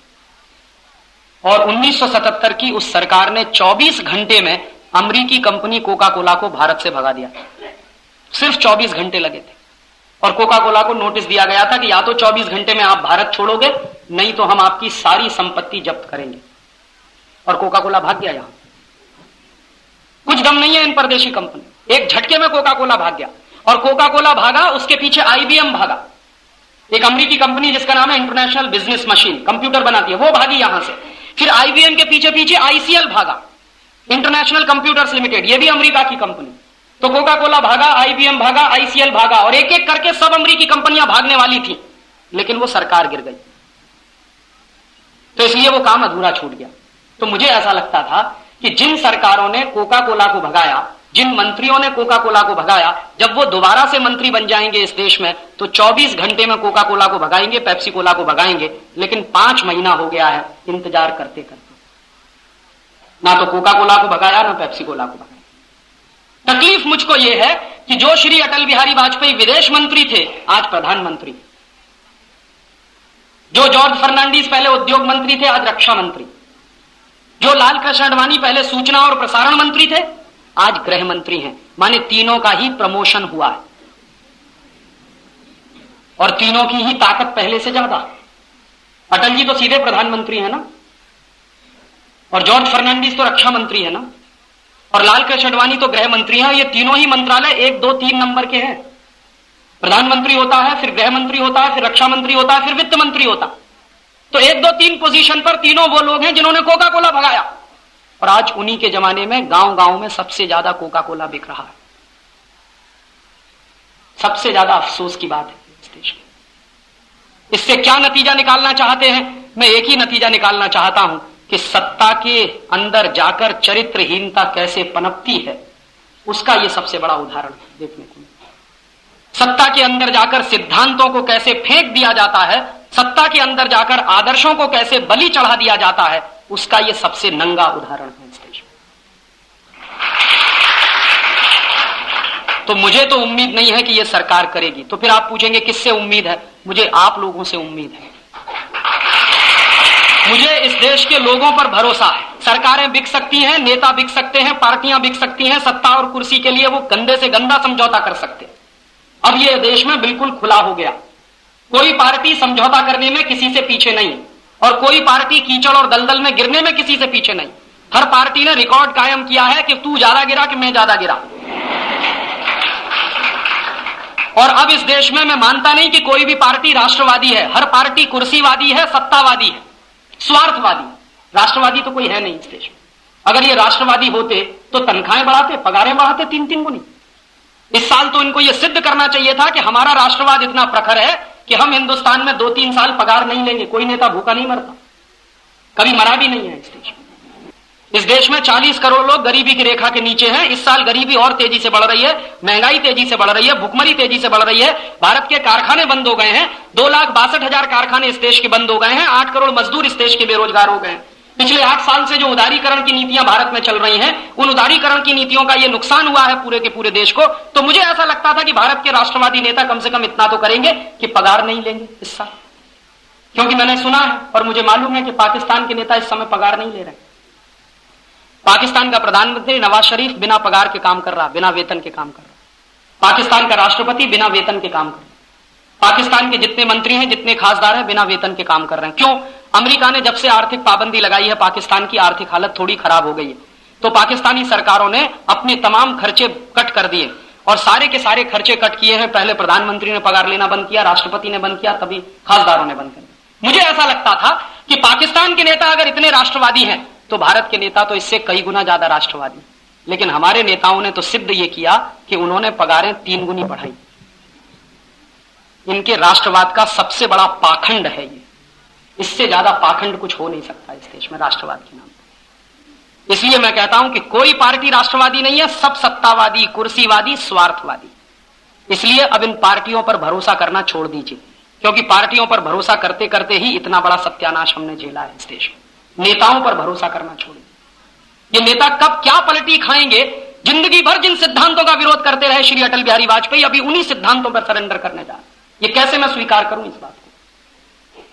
जितने भाषण मैंने अटल बिहारी वाजपेयी के सुने हैं, हर भाषण में यही वो कहते थे कि राष्ट्र की संप्रभुता से कोई समझौता नहीं होता। राष्ट्र की संप्रभुता एक ऐसी चीज है जिस पर कोई समझौता नहीं होता, कोई सरेंडर नहीं होता। अभी वो खुद वही करने जा रहे हैं, तो कैसे मानूं मैं? तब ऐसा लगता है कि सब के सबको धृतराष्ट्र की आत्मा ने लील लिया। धृतराष्ट्र अंधा था। भगवान कृष्ण धृतराष्ट्र को अंधा क्यों कहते थे जानते हैं? वो इसलिए अंधा नहीं कहते थे कि तुम्हारी आंखें नहीं है, ये तो सच था कि उसकी आंखें नहीं थी। वो अंधा इसलिए कहते थे कि सत्ता मोह में, पुत्र मोह में वो अंधा था, और सत्ता हाथ से ना चली जाए इसके लिए धृतराष्ट्र कुछ भी करने को तैयार था। चाहे जितना अधर्म करना पड़े, चाहे जितना कुकर्म करना पड़े, चाहे जो करना पड़े, सत्ता मेरे बेटों के हाथ से नहीं जानी चाहिए, सत्ता मेरे हाथ से नहीं जानी चाहिए। इसी के लिए धृतराष्ट्र को भगवान कृष्ण ने अंधा किया कि तुम स्वार्थ में अंधे हो। और आज के नेताओं के बारे में तो मैं यही कहता हूं कि धृतराष्ट्र तो बिना आंखों के अंधा था, वो पुत्र मोह में अंधा था। इन लोगों को कौन सा पुत्र मोह है?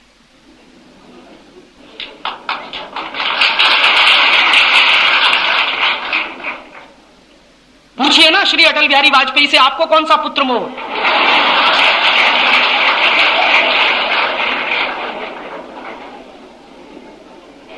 और धृतराष्ट्र आंखें नहीं होने के कारण अंधा था, ये तो सब आंखें होते हुए अंधे।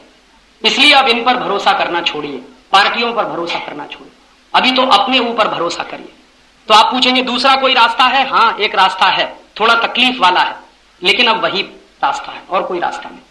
जब सरकारें देश विरोधी काम करना शुरू कर दें, राष्ट्र विरोधी काम करना शुरू कर दें, सरकारें सिर्फ स्वार्थ और सत्ता में डूबकर काम करना शुरू कर दें, तो राष्ट्र के लोगों को उठना ही होगा और खड़ा होना होगा। आप पूछेंगे हम क्या करें?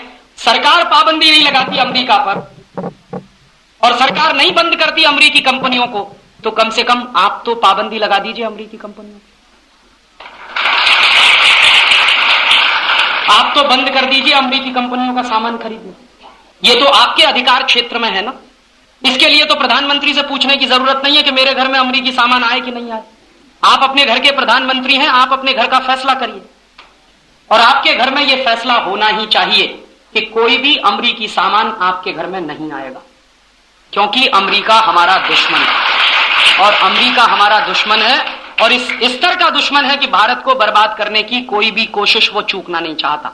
बिल क्लिंटन ने इस बात को 2 बार कहा है, इसकी गंभीरता को सोचते रहिए। बिल क्लिंटन ने कहा कि सोवियत संघ को खत्म करने के बाद अब भारत हमारी हिट लिस्ट में नंबर 1 पर, इसलिए भारत को खत्म करना अभी अमेरिका का सबसे बड़ा उद्देश्य है, क्योंकि भारत अमेरिका को टक्कर दे सकता है। अमेरिका को डर लग रहा है भारत से। क्या डर लग रहा है? भारत के वैज्ञानिकों ने बिना अमेरिकी मदद के परमाणु परीक्षण किए, भारत के वैज्ञानिकों ने बिना अमेरिकी मदद के मिसाइलें बनाई 250 किलोमीटर से लेकर 2500 किलोमीटर तक मार करने वाली। भारत के वैज्ञानिकों ने बिना अमेरिकी मदद के सुपर कंप्यूटर बनाया परम 10,000। भारत के वैज्ञानिकों ने बिना अमेरिकी मदद के क्रायोजेनिक इंजन बनाया। भारत के वैज्ञानिक बिना अमेरिकी मदद के ऐसे ऐसे काम कर रहे हैं जिसके बारे में अमेरिका बौखलाया हुआ। अमेरिका की बौखलाहट उस दिन से समझ में आ रही है जिस दिन से भारत के वैज्ञानिकों ने परम 10,000 बनाया। क्योंकि एक बार राजीव गांधी गए थे अमेरिका में सुपर कंप्यूटर मांगने, अमेरिका ने मना कर दिया कि हम नहीं देंगे आपको सुपर कंप्यूटर। राजीव गांधी लौट के आए। लौट कर आने के बाद भारत के वैज्ञानिकों की एक मीटिंग हुई और डिपार्टमेंट ऑफ टेलीकम्युनिकेशन में एक साइंटिस्ट थे, उनका नाम है डॉक्टर भाटकर। तो डॉक्टर भाटकर को कहा गया कि आपकी जिम्मेदारी है कि आप भारत में सुपर कंप्यूटर बनाएं, अमेरिका हमको नहीं देगा, कोई भी देश हमको नहीं देगा, हमको खुद बनाना पड़ेगा। तो डॉक्टर भाटकर को कुछ और वैज्ञानिक दिए गए और पूरी टीम ने सीडेक नाम की एक संस्था बनाई, रात दिन काम करना शुरू किया और काम करते करते पहला सुपर कंप्यूटर बनाया परम, बिना किसी परदेशी मदद के। दूसरा सुपर कंप्यूटर बनाया परम 8000, तीसरा सुपर कंप्यूटर बनाया परम 8600, चौथा सुपर कंप्यूटर बनाया परम 9000 और अभी 5वां सुपर कंप्यूटर बना दिया है परम 10,000, जो पूरी दुनिया में किसी के पास नहीं है।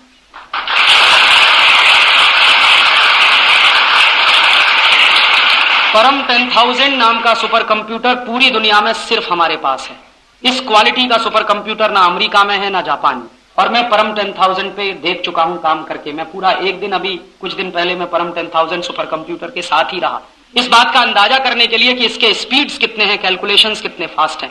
परम 10,000 का कैलकुलेशन कितना फास्ट है आप इससे अंदाजा लगाइए कि अमेरिका का जो बेस्ट क्वालिटी का सुपर कंप्यूटर है वो जितनी सेकंड्स में कैलकुलेशन करता है, हमारा परम 10,000 उससे 10 गुना कम समय में कैलकुलेशन करता है। माने इस बात को ऐसे भी कहा जा सकता है कि परम 10,000 अमेरिकी सुपर कंप्यूटरों से 10 गुना ज्यादा तेजी से काम करता है। और खर्चा कितना आया? सिर्फ 167 करोड़ रुपए।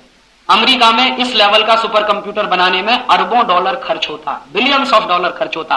भारत के वैज्ञानिकों ने एक एक पाई बचाते हुए, कष्ट में रहते हुए, कष्ट में जीवन बिताते हुए सिर्फ 167 करोड़ रुपए में एक सुपर कंप्यूटर बना दिया, जिससे हम कुछ भी बना सकते हैं।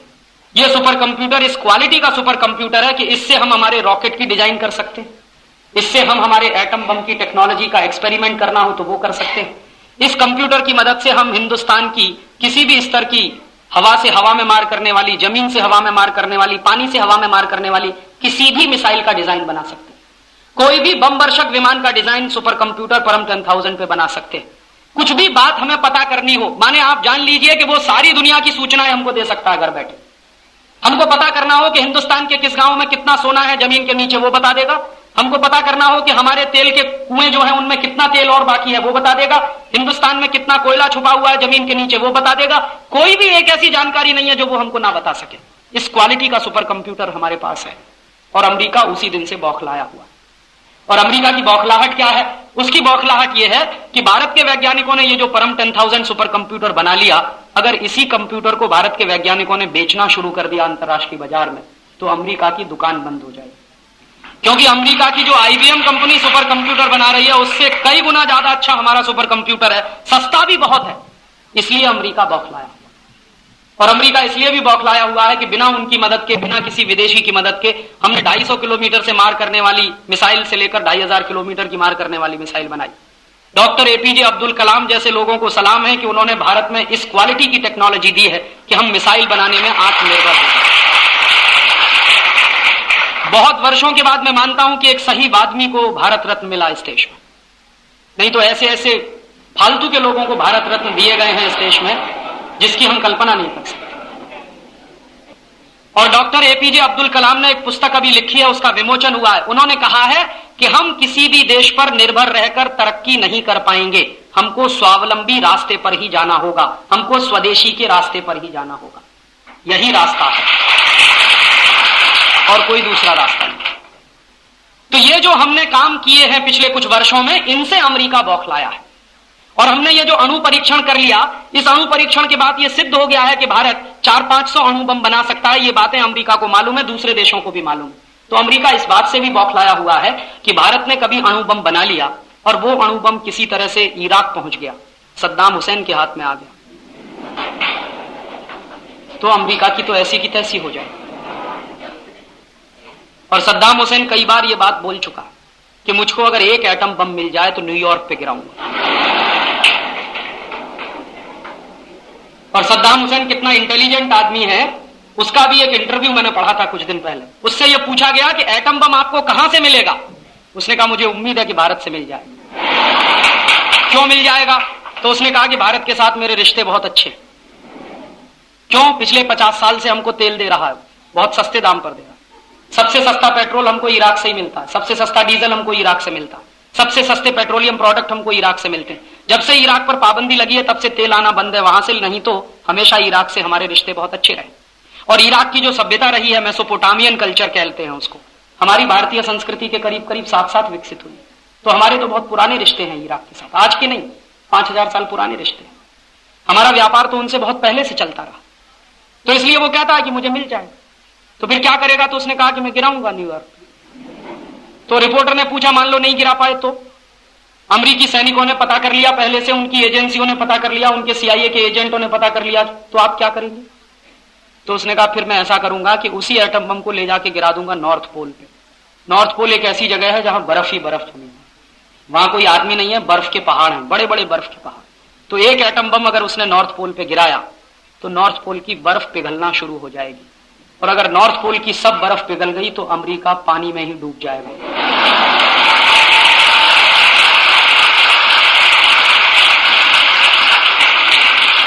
इसलिए अमेरिका बौखलाया हुआ है कि कहीं ये एटम बम अगर सद्दाम हुसैन के हाथ में लगा तो अमेरिकी हालत बहुत खराब हो सकती है। और इस बौखलाहट में अमेरिका ये सब कर रहा है।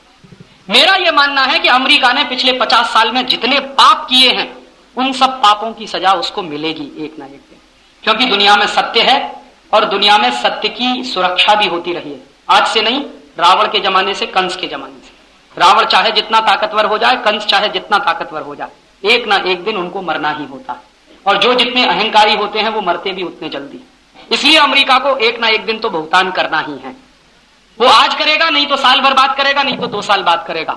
हमको हमारे देश के बारे में सोचना होगा कि हम अमेरिका से अपनी दूरी कैसे बढ़ाएं।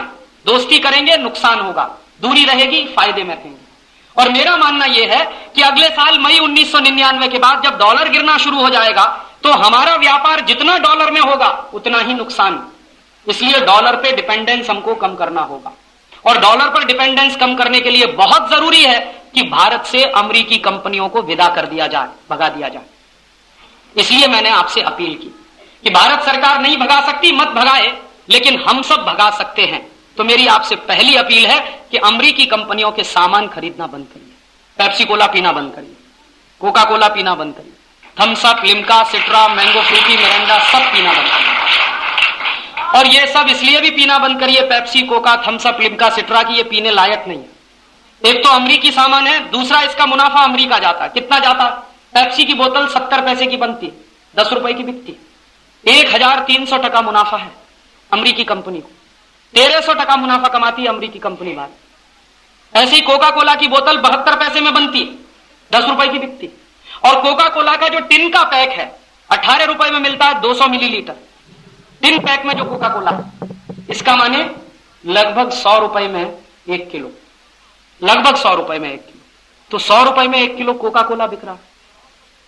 14 रुपए में 1 किलो गाय का दूध मिलता है, 27 रुपए में 1 लीटर पेट्रोल मिलता है, 100 रुपए में 1 लीटर कोका कोला बिकता है। पेट्रोल से महंगा कोका कोला, गाय के दूध से महंगा कोका कोला। तो क्यों पिए हम? क्या पागल है कि बेवकूफ? इसलिए कोका कोला पीना बंद करिए, Pepsi, Thums Up, Limca, Citra, Mirinda ये सब पीना बंद करिए। और इसलिए भी पीना बंद करिए कि पीने लायक नहीं है, इसमें कार्बन डाइऑक्साइड नाम की जहरीली गैस है, sodium glutamate, potassium sorbate, lead acetate, brominated vegetable oil है, मिथाइल बेंजीन है, ये सब कैंसर करते हैं। और अभी आपको मैं एक जानकारी दे दूं, ब्रिटेन की सरकार ने अपने बाजार में से 22 लाख पेप्सी कोला की और कोका कोला की बोतलों को समुद्र में फेंकवा दिया। क्यों? ब्रिटेन के डॉक्टरों का कहना है कि पेप्सी और कोक पीने से कैंसर होता है और किडनी फेल हो जाती है। तो आप क्या चाहते हैं, कैंसर से मरना या किडनी फेल करवाना चाहते? और आप तो मरेंगे, ये देश मर जाएगा आपसे पहले, क्योंकि अगर हम पेप्सी कोला पीते रहेंगे, कोका कोला पीते रहेंगे, तो पैसा यहां से अमेरिका जाता रहेगा। और 70 पैसे का पानी हम 10 रुपए में पिएंगे तो कितना पैसा अमेरिका जाएगा, आप उसका अंदाजा तो लगाइए। इसलिए कल से कोई भी पेप्सी नहीं पिएगा, जो भी सभा में यहां बैठे हैं। और कल से कोई भी कोका कोला भी नहीं पिएगा। और इसलिए भी नहीं पिएंगे Pepsi, Coca Cola, Thums Up, Limca, कि हमारे देश के 2 लाख गांवों में पीने का पानी नहीं, करोड़ों लोगों को पीने का पानी नहीं मिलता। जिस देश के करोड़ों लोगों को पीने का पानी नहीं मिलता, उस देश में अगर कोई पेप्सी और कोका कोला पीते हुए मैं देखता हूं तो मेरा खून जलता। और मुझे लगता है कि यह सबसे बड़ा राष्ट्रद्रोही है जो पेप्सी और कोक पी रहा है। एक तो अपना पैसा देश के बाहर भेज रहा है, इस देश के लाखों करोड़ों लोगों को पीने का पानी नहीं मिल रहा, देश का पैसा तो जा ही रहा है, खुद भी बर्बाद हो रहा है। इसलिए आप पिएंगे नहीं और किसी को पिलाएंगे नहीं। और अगले 3 महीने के बाद मुझे यह खबर मिलनी चाहिए कि पुसद गांव में पेप्सी और कोका कोला की सब दुकानें बंद हो चुकी हैं, क्योंकि माल बिकना बंद है।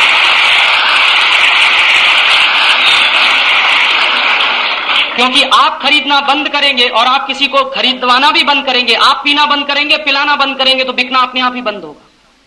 और 3 महीने में इस पुसद में अगर पेप्सी और कोका कोला बिकना शून्य हो जाए, एक भी बोतल उनकी बिकेगी नहीं, तो अमेरिका के खिलाफ हम मानेंगे कि पुसद के लोगों ने सैंक्शन लगा दिया और अमेरिका के खिलाफ पुसद के लोगों ने लड़ाई जीती। ऐसे ही मेरा एक दूसरा निवेदन है। बहुत लोग ऐसा बोलेंगे कि क्या पिए फिर राजीव भाई, नारियल का पानी, संतरे का रस, मौसम्मी का रस, नींबू का शरबत, दही की लस्सी, दही की ताक, दही की छाछ, गाय का दूध, कुछ नहीं मिले तो माटले का पानी तो है घर में सबके पास पीने, तो माटले का पानी पिएंगे, लेकिन पेप्सी नहीं, कोक नहीं, थम्स अप नहीं, लिम्का नहीं, सेट्रा। और ऐसे ही एक और अमरीकी कंपनी है जिसका माल पुसद में बिकना नहीं चाहिए, उसका नाम है कॉलगेट पामोलिव। और इस कॉलगेट पामोलिव का सामान खरीदना हर व्यक्ति बंद करेगा। किसी के घर में भी कॉलगेट नहीं आना चाहिए। और इसकी डेडलाइन भी 3 महीने रखिए कि 3 महीने के बाद कॉलगेट की बिक्री पुसद में खत्म हो जानी चाहिए। कोई कॉलगेट नहीं खरीदेगा। और कॉलगेट के अलावा आप पूछेंगे क्या क्लोजअप खरीदे, वो भी नहीं खरीदे। Colgate, Closeup, Cibaca, Forhans, Pepsodent, ये सब खरीदना बंद। एक भी पेस्ट खरीदने लायक नहीं है। कॉलगेट तो अमेरिकी कंपनी है, पेप्सोडेंट, क्लोजअप, सिबाका, फॉरहंस, ये सब यूरोप की कंपनी। और यूरोप भी आज हमारी मदद नहीं कर रहा है। अमेरिका ने जिस तरह से सैंक्शंस लगाए थे, यूरोप ने उसमें हाँ में हाँ मिलाई है, इसलिए यूरोप से कोई दोस्ती नहीं है। और यही यूरोप है जो 200-250 साल हमको लूटता रहा। यही डच कंपनियां थी जो हमको लूटती रही, फ्रांसीसी कंपनियां थी जिन्होंने लूटा, अंग्रेजी कंपनियां थी इन्होंने लूटा। इसलिए यूरोप भी भारत का कभी दोस्त नहीं रह सकता। इसलिए यूरोपियन कंपनियों का माल भी नहीं खरीदे। तो पेप्सी, कोका, थम्सअप के साथ साथ कॉलगेट, क्लोजअप, सिबाका, फॉरेंस, पेप्सोडेंट सब खरीदना बंद। तो आप पूछेंगे फिर क्या? लिम्बा की काढ़ी, नीम का दातुन घर घर में आए, नीम का दातुन करें, बबूल का दातुन करें, नीम का दातुन, बबूल का दातुन करें, और उसके साथ साथ हर व्यक्ति एक नीम का झाड़ लगाए, क्योंकि नीम का दातुन जिनको चाहिए वो एक नीम का झाड़ भी लगाएं।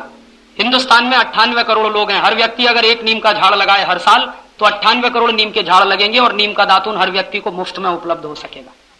तो नीम का दातुन करिए। और इसके फायदे क्या हैं? अगर सारे देश के लोग पेस्ट खरीदना बंद करें और 50 पैसे में एक काढ़ी भी खरीदें तो किसी गरीब आदमी को रोजगार मिलेगा नीम का दातुन बेचने का। और अगर सारे देश के लोग नीम का दातुन खरीदें तो इस देश के 4 लाख गरीबों को रोजगार मिलेगा। और 4 लाख गरीबों को रोजगार देंगे और 450 करोड़ रुपया हमारा अमेरिका जाने से बच जाएगा। तो ये कॉलगेट, क्लोजअप, सिबाका, फॉरेंस, पेप्सोडेंट खरीदना बंद। और नीम का दातुन इसलिए भी करें कि क्वालिटी में बहुत अच्छा है, ऑक्सीजन बहुत निकलता है नीम के पेड़ से। और दूसरा, नीम का पेड़ 300 तरह के कीटाणुओं को मार सकता है। तो लगातार आपके मुंह में जो कीटाणु पनप रहे हैं उससे सुरक्षा करेगा आपकी नीम का दातुन। माने लगातार सुरक्षा चक्र नीम का दातुन देगा और लगातार कीटाणुओं से लड़ने का काम भी नीम का दातुन करेगा। जो लोग दातुन नहीं कर सकते वो दंत मंजन करें। लाल दंत मंजन है, काला दंत मंजन है, वीको वज्रदंती है, या कोई दंत मंजन अपने घर में भी बना लीजिए। त्रिफला चूर्ण खरीद लाइए बाजार से, बाजार में त्रिफला चूर्ण मिलता है। और त्रिफला चूर्ण में थोड़ा मीठ मिलाइए, नमक मिलाइए, दंत मंजन बनता है।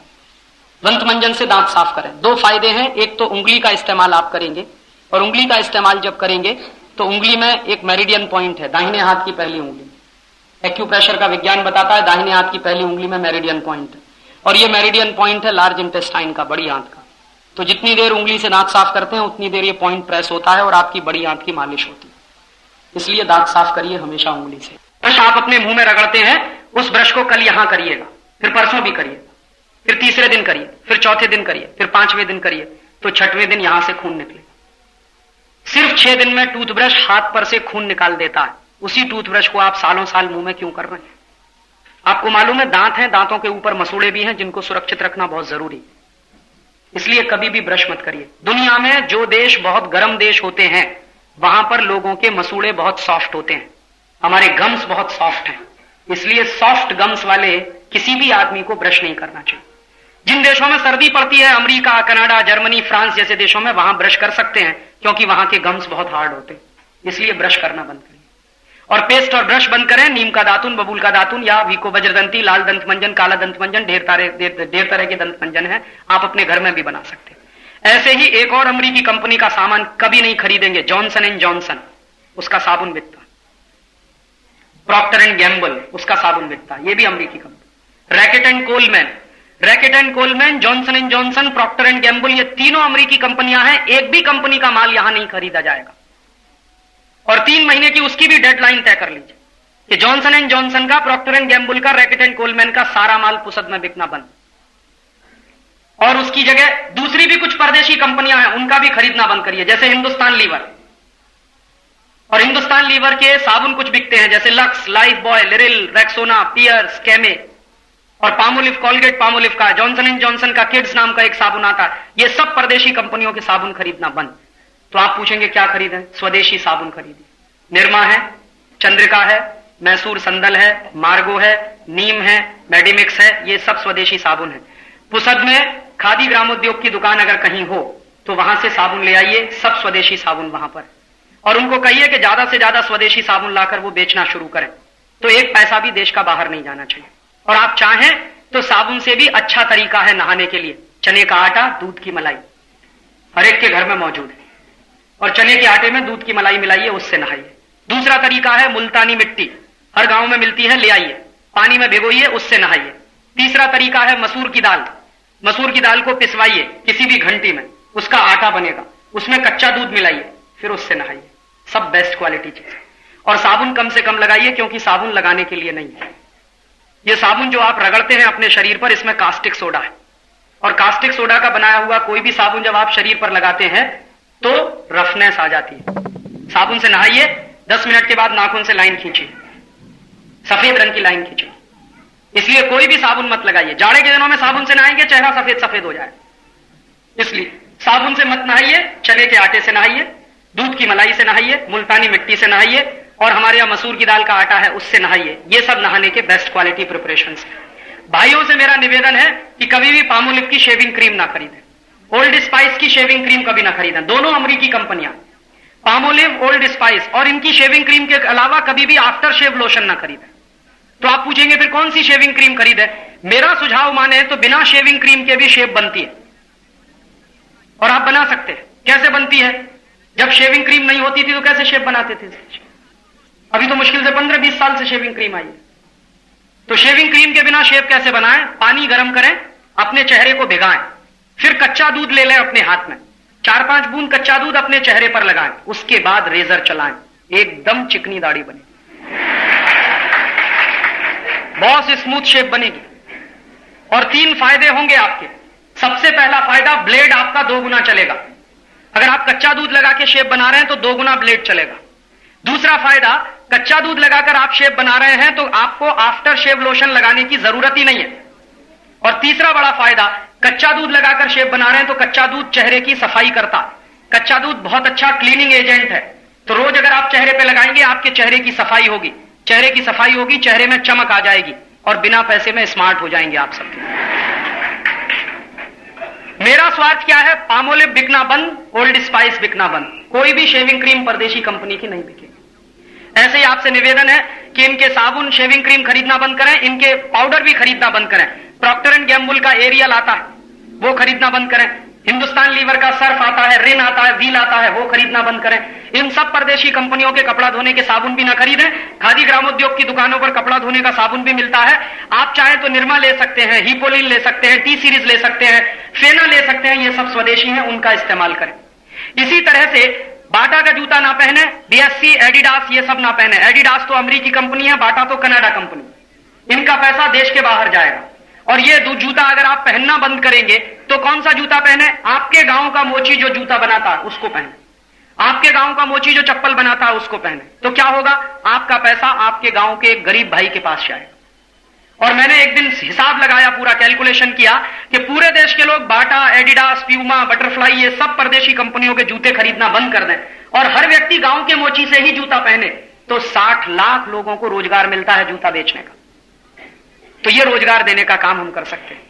ऐसे ही आपसे एक और निवेदन है कि आपके घर में ऐसे ढेर सारे दूसरे सामान आते हैं, उनको भी खरीदना बंद करें। अक्सर लोग मुझसे ये कहते हैं कि राजीव भाई हमको याद नहीं रहता स्वदेशी क्या है, परदेशी क्या है, क्या खरीदें क्या ना खरीदें। उसके लिए यहां के लोगों ने एक यादी छापी है, एक पैम्पलेट छापा है, शायद आप सबको मिला होगा, नहीं मिला होगा तो लेके जाइएगा। और यहां के साथियों को मैं अपील करूंगा कि वो हर एक के घर में वो यादी पहुंचाएं।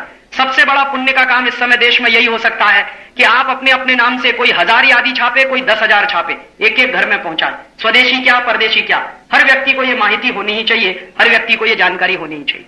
तो वो यादी मिल जाएगी, पैम्पलेट मिल जाएगा और वो पुस्तिका लेकर जाएं। ऐसे कुछ पुस्तकें भी हैं यहां के साथियों के पास, वो पुस्तकें भी आप ले सकते हैं।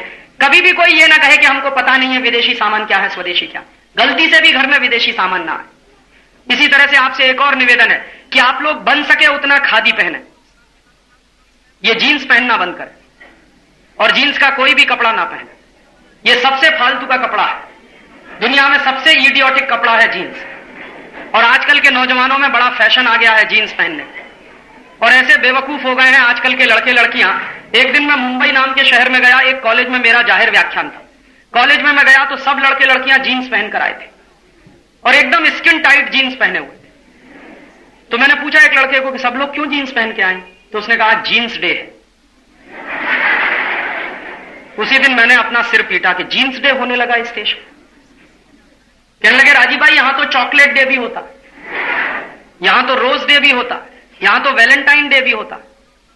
हम मनाते थे रक्षाबंधन, हम मनाते थे दिवाली, हम मनाते थे होली, दशहरा, अब मनाते हैं जीन्स डे, अब चॉकलेट डे। कैसा सत्यानाश हुआ है भारतीय संस्कृति। और जब मेरा व्याख्यान शुरू हुआ तो सारे लड़के लड़कियां हॉल में आ गए। मैंने उन सबको कहा बैठ जाओ। कहने लगे बैठ नहीं सकते, क्योंकि इतनी टाइट जीन्स पहन रखी थी कि बैठते ही फटती। मैंने एक लड़के को कहा कि भाई तकलीफ क्या है तुझको? उसने कहा मुश्किल से राजीव भाई ये मैंने चढ़ाई है। तो मैंने कहा कैसे चढ़ाते हैं? तो उसने कहा जमीन पे लेटना पड़ता है, खींच खींच के चढ़ाना पड़ता है। मैंने कहा भाई तू पागल है, इडियट है कि स्मार्ट है? चढ़ाने में तकलीफ होती है, उतारने में उससे ज्यादा तकलीफ होती है। वो खुद ही कह रहा था कि जब उतारते हैं तो पता नहीं अंदर का क्या क्या उतरता।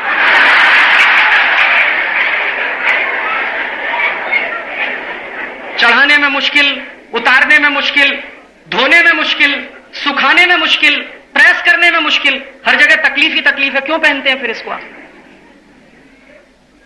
आप कहेंगे अमेरिका में पहनते हैं, अमेरिका वाले पागल हैं सबके सब, आप बनेंगे पागल।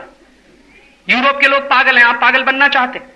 और वहां तो इसलिए पहनते हैं कि वहां पे सर्दी बहुत पड़ती है, तो जितना जाड़ा से जाड़ा कपड़ा हो उतना अच्छा है। यहां तो गर्मी बहुत पड़ती है और गर्मी पड़ने वाले देशों में जितना पतला कपड़ा पहने उतना अच्छा।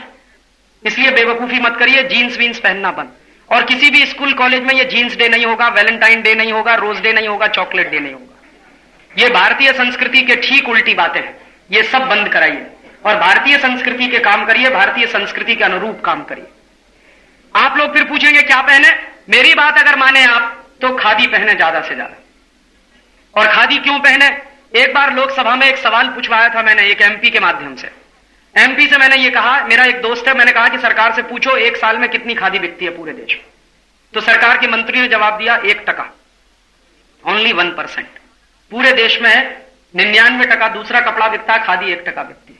लेकिन सरकार के मंत्री ने यह भी कहा कि सिर्फ 1% खादी के बिकने से भी भारत के 15 लाख गरीबों को रोजगार मिलता है।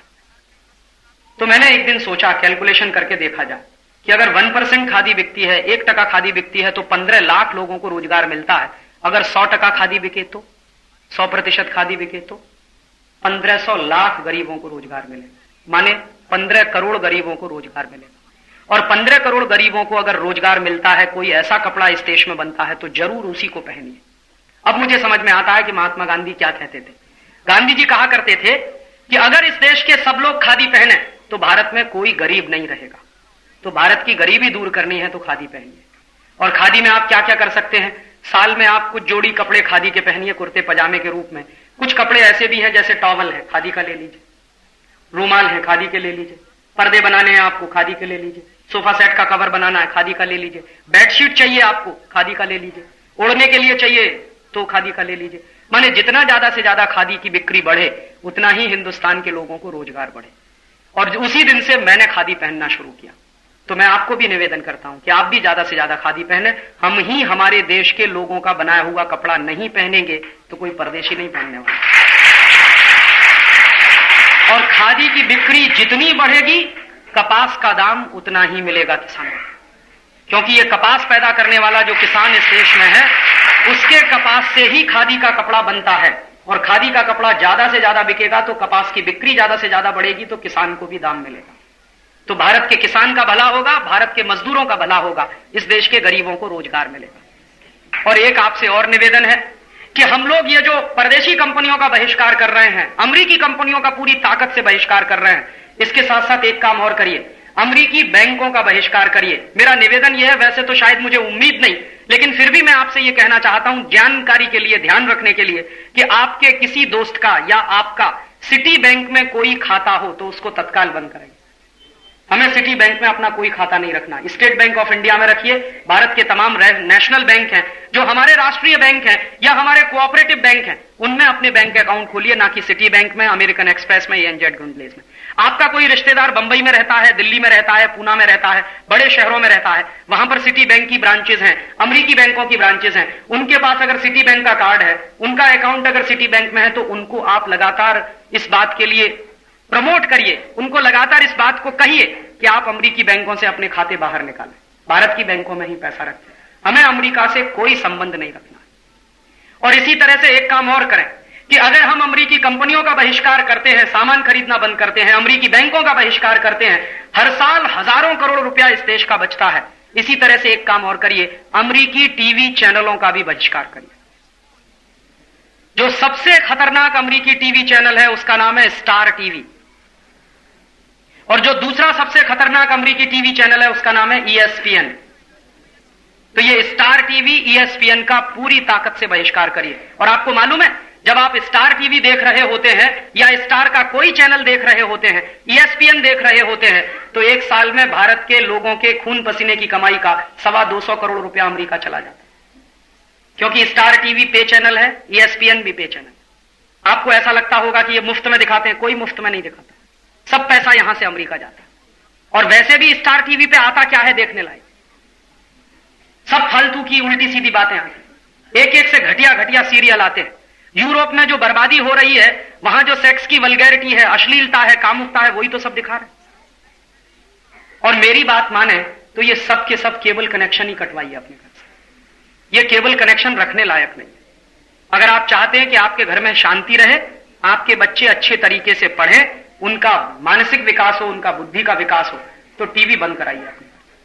यह टीवी दुनिया की सबसे खतरनाक चीज है। एक तो यह खतरा सबसे बड़ा यह है कि लगातार टीवी के माध्यम से इस देश के बच्चों को बचपन में जवान बनाया जा रहा है। और इस बात की गंभीरता का आपको एहसास तब होगा जब आपके घर में कोई दुर्घटना हो जाएगी, आपकी बेटी के साथ या आपके बेटे के साथ।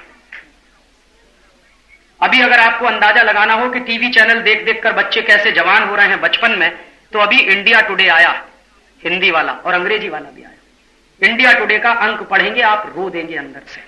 इस देश में यह शुरू हो गया है, 12-12 साल के बच्चे, 13-13 साल की लड़कियां सेक्सुअल रिलेशंस रखती हैं। दिल्ली के स्कूलों का सर्वे आया है, उसमें दिल्ली के स्कूलों में 70% विद्यार्थी सेक्स के चक्कर में ही फंसे हुए हैं, जो 10वीं में पढ़ते हैं, 11वीं में पढ़ते हैं, 9वीं में पढ़ते हैं। उनके मां बाप भेजते हैं उनको पढ़ने के लिए, और वो फंस गए हैं किसी दूसरे चक्कर में। और कई बच्चों के इंटरव्यू आए हैं उसमें, इंडिया टुडे में। मैं तो अंदर से कांप गया कि क्या हो रहा है इस देश में। ये सब मैंने देखा है, अमेरिका में होता है, यूरोप में होता है। अमेरिका में 11 साल की लड़की भी मां बनती है, 10 साल की लड़की भी मां बनती है। अमेरिका में यह साधारण सी बात है कि 12-13 साल की उम्र में लड़की पहली बार मां बन जाए, किसी को वहां आश्चर्य नहीं होता, क्योंकि वही उनकी संस्कृति है। और अमेरिका में आप जाएंगे तो आपको ऐसे ढेरों स्कूल मिलेंगे जहां पर उन लड़कियों को पढ़ाया जाता है जो 11, 12, 13 साल में मां बनती। उन्हीं बच्चियों के लिए अलग से स्पेशल स्कूल है अमेरिका में। उनको सिखाया जाता है कि बच्चे को कैसे पालना चाहिए, उसकी परवरिश कैसे करनी चाहिए, क्योंकि 11 साल की बच्ची खुद बच्ची है, वो बच्चे को कैसे पाले, तो सिखाया जाता है। इसके स्कूल चलते हैं वहां। यूरोप में भी यही है। यूरोप में तो कई देशों में इस समय बहस चल रही है कि मां बनने की सबसे कम उम्र क्या रखी जाए, 12 साल की 11 साल। ये वहां डिबेट है। और ये सब सत्यानाश अमेरिका में और यूरोप में जानते हैं क्यों हुआ है? Free sex. जो फ्री सेक्स और फ्री सेक्स एजुकेशन आया वहां की सोसाइटी में, उसी से सबसे बड़ा सत्यानाश हुआ है।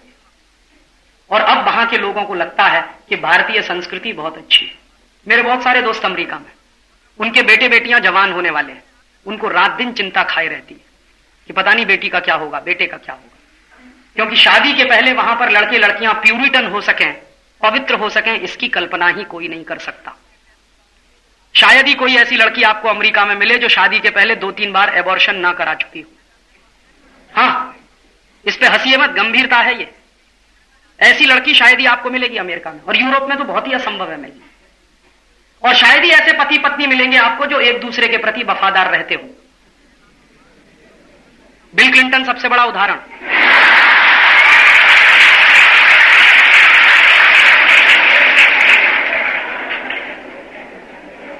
यह अमेरिका में संभव है कि बिल क्लिंटन इतना बड़ा तमाशा करे फिर भी बीवी उसकी तलाक ना दे उसको।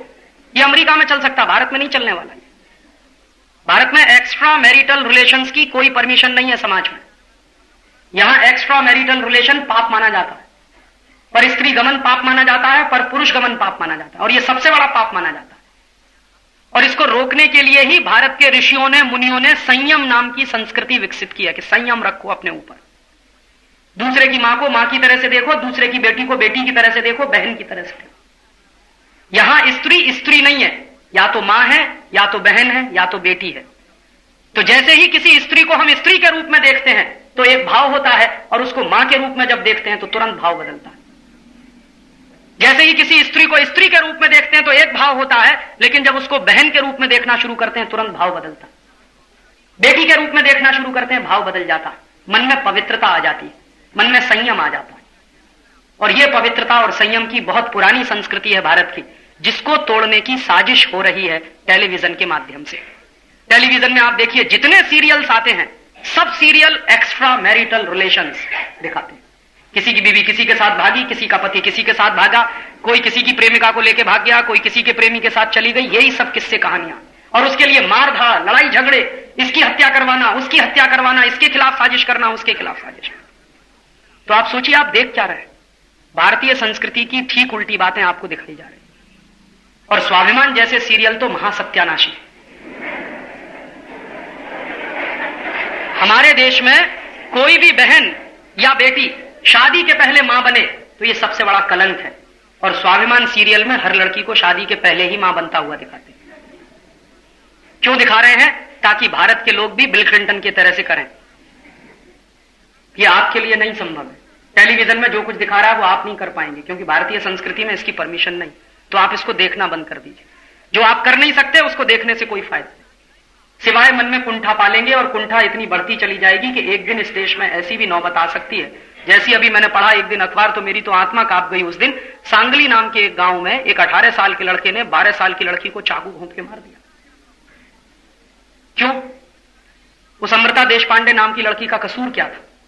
एक लंपट आवारा नौजवान ने उसको फ्लर्ट करने की कोशिश की और उसने ताकत के साथ मना किया तो उसको चाकू घोंप के मार दिया। जरा सोचिए तो सही कि इस तरह की हैवानियत कहां से आ रही है, इस तरह की राक्षसी प्रवृत्ति के नौजवान कहां से पैदा हो रहे हैं। अभी कुछ दिन पहले यही हुआ था ठाणा में। रिंकू पाटिल नाम की एक लड़की को क्लासरूम में परीक्षा देते समय मिट्टी का तेल डालकर, घासलेट डालकर जला दिया था। क्योंकि उसने मना कर दिया था एक लड़के को। तो इस तरह की दुर्घटनाएं बढ़ती चली जाएं, आप यही चाहते हैं समाज में? हमारी मां बहन बेटियां सड़क पर चलना असुरक्षित हो जाएं, यही चाहते हैं हम सब? इस देश की एक एक बहन, एक एक बेटी सड़क पर निकलने में मुश्किल पैदा हो जाएगी अगर इसी तरह के टीवी सीरियल इस देश में दिखाए जाएंगे, इसी तरह की फिल्में दिखाई जाएंगी। इसलिए आप लोग इसको जल्दी से जल्दी बंद कर दीजिए अपने घर में। और आपने इसको बंद किया तो शांति आएगी, आपके घर में संस्कार बनेंगे, आपके बच्चों के संस्कार आपके भी बनेंगे। और जो आपका चित्त भटक रहा है फालतू की बातों में, कामुकता में, अश्लीलता में, सेक्स की वल्गैरिटी में हम सब फंसते चले जा रहे हैं धीरे धीरे, वो सब फंसाओ बच सकता है, रुक सकता है। और हमारे यहां इस बात पर गंभीरता से ध्यान दीजिए। कहा जाता है अगर चरित्र गया तो सब गया। If character is lost everything is lost. TV रखा रहेगा, करेक्टर चला जाएगा। क्या करेंगे टीवी लेके फिर? अगर आपके बच्चों का चरित्र ही खलास हो गया तो टीवी का करेंगे क्या? इसलिए चरित्र बचाइए अपने बच्चों का और चरित्र बनाइए अपने बच्चों का। और मैं कहता हूं कि जो मां बाप अपने बच्चों को चरित्र नहीं दे सकते, संस्कार नहीं दे सकते, उनको मां बाप नहीं बनना चाहिए। बहुत बड़ी जिम्मेदारी का काम है ये। बच्चों का पैदा होना बहुत आसान है, लेकिन बच्चों को संस्कार देकर एक जिम्मेदार नागरिक बनाना इस दुनिया का सबसे मुश्किल काम है। तो जिनको संस्कार देना नहीं आता, जिनको बच्चों को चरित्र की शिक्षा देनी नहीं आती, वो मां बाप ना बने कृपया करके। कम से कम इस भारत पर बोझा तो ना बढ़े। और अगर आप मां बाप बने हैं तो उसकी गंभीरता को समझें और उसको निभाएं। आप ही अगर टीवी के सामने बैठ जाएंगे अश्लीलता और कामुकता देखने के लिए, तो आपके बच्चे कैसे रोकेंगे? ऐसा तो हो नहीं सकता कि आप बच्चों को कहें कि तुम होमवर्क करो, हम टीवी देखेंगे। इसलिए बहुत जल्दी अपने घर से केबल कनेक्शन निकालिए। पैसा भी देना बचेगा इस देश का, हर साल 250-250 करोड़ रुपया बचेगा। और ये केबल कनेक्शन निकल जाए तो दूसरे बहुत सारे काम हैं जिनको आप करिए। अपने बच्चों को साहित्य की शिक्षा दीजिए, अपने बच्चों को संस्कृति पढ़ाइए, अपने बच्चों को भारतीयता बताइए, अपने बच्चों को संगीत सिखाइए, अपने बच्चों को कला सिखाइए, पेंटिंग बनाना सिखाइए, मूर्ति बनाना सिखाइए, वायलिन बजाना सिखाइए, गिटार बजाना सिखाइए, सितार बजाना सिखाइए। तमाम काम हैं जो कर सकते हैं और आप करवा सकते हैं अपने बच्चों से। तो साहित्य है, संगीत है और कला है, इनकी शिक्षा गहराई के साथ बच्चों को मिलनी चाहिए। तो भारतीयता बढ़ेगी और भारतीय संस्कृति का विकास होगा और ये अश्लीलता कम होगी, कामुकता कम होगी और अमरीकी संस्कृति भारत में रुक जाएगी। तो ये काम भी हमको करना है। साथ साथ ये काम चलेगा, एक तरफ परदेशी सामानों का बहिष्कार, दूसरी तरफ अमरीकी सामानों का पूरी तरह से खरीदना बंद, सिर्फ स्वदेशी ही खरीदेंगे, खादी पहनेंगे और अपने घर में बन सके उतना ये केबल कनेक्शंस को निकालेंगे और केबल कनेक्शंस निकालकर घर घर को मुक्त कराएंगे, भारतीय संस्कृति को फिर से वापस लाएंगे। ये कुछ कुछ काम हैं जिनको हर व्यक्ति अगर करे तो इस देश का कुछ भी नहीं बिगाड़ पाएगा अमेरिका, और हम बचे रहेंगे अमेरिका के दुष्प्रभाव से, हम बचे रहेंगे यूरोप के दुष्प्रभाव से। यही आपसे मैं कहने आया था और आपसे कुछ मांगने आया हूं, वोट मांगने नहीं आया। किसी पार्टी से मेरा कोई रिश्ता नहीं है और ना आपसे नोट मांगने आया। तो आप पूछेंगे क्या मांगने आए? आपसे संकल्प मांगने आया हूं, वो भी अपने लिए नहीं, इस राष्ट्र के लिए। आपका संकल्प चाहिए। एक तो आप हमेशा स्वदेशी इस्तेमाल करें, ये संकल्प चाहिए। अमरीकी सामानों का बहिष्कार करें, ये संकल्प चाहिए। और आपके घर में परदेशी टीवी चैनल बंद हो जाएं, इसका संकल्प चाहिए। और ये संकल्प अगर आप मुझे देंगे तो मुझे लगेगा कि इस देश में क्रांति हो सकती है। क्रांति आपके घर से होगी। क्रांति पहले अंदर होती है, बाहर बाद में होती है। और अगर ये काम शुरू हो जाए गांव गांव गली गली इस देश में, तो वैचारिक क्रांति अपने आप शुरू हो जाएगी। और भारत ही नहीं, दुनिया के हर देश का एक उदाहरण है कि हर देश में पहले वैचारिक क्रांति होती है, उसके बाद कोई दूसरी क्रांति होती है। तो भारत में भी पहले वैचारिक क्रांति करनी है और इसी क्रांति के लिए हम लोग ये आजादी बचाओ आंदोलन चला रहे हैं। तो आपको मैं निवेदन करने आया कि आजादी बचाओ आंदोलन के लिए संकल्प दें कि आपके घर में स्वदेशी आएगा, परदेशी का बहिष्कार, अमरीकी सामानों का बहिष्कार और अमरीकी टीवी चैनल, परदेशी टीवी चैनलों का बहिष्कार। और जो लोग संकल्प ले सकें वो कृपया अपने स्थान पर खड़े हो जाएं। मैं एक एक शब्द दोहराऊंगा, आप मेरे पीछे कहेंगे। मैं एक एक वाक्य कहूंगा, आप मेरे पीछे वो संकल्प लेंगे। मैं आपसे जो कुछ कहूंगा आप उसको दोहराएंगे और बहनें जहां मैं कहूंगा करूंगा वहां बहनें कहेंगी करूंगी। इसका ध्यान रखें और हम लोग गंभीरता के साथ ये संकल्प लेंगे और इसको अपने जीवन में पालन करने की कोशिश करेंगे।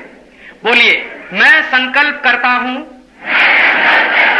कि अपने राष्ट्र की आर्थिक आजादी, राजनीतिक संप्रभुता और सांस्कृतिक अस्मिता की रक्षा करने के लिए अपने जीवन में अधिक से अधिक स्वदेशी सामानों का ही इस्तेमाल करूंगा। अमेरिका जैसे देशों ने मेरे राष्ट्र पर जो पाबंदियां लगाई हैं और भारत का जो अपमान किया है, उसको ध्यान में रखते हुए मैं संकल्प करता हूं कि कभी भी किसी भी अमेरिकी कंपनी का कोई सामान नहीं खरीदूंगा। Pepsi Cola, Coca Cola, Colgate, Johnson and Johnson, Procter and Gamble आदि अमेरिकी कंपनियों का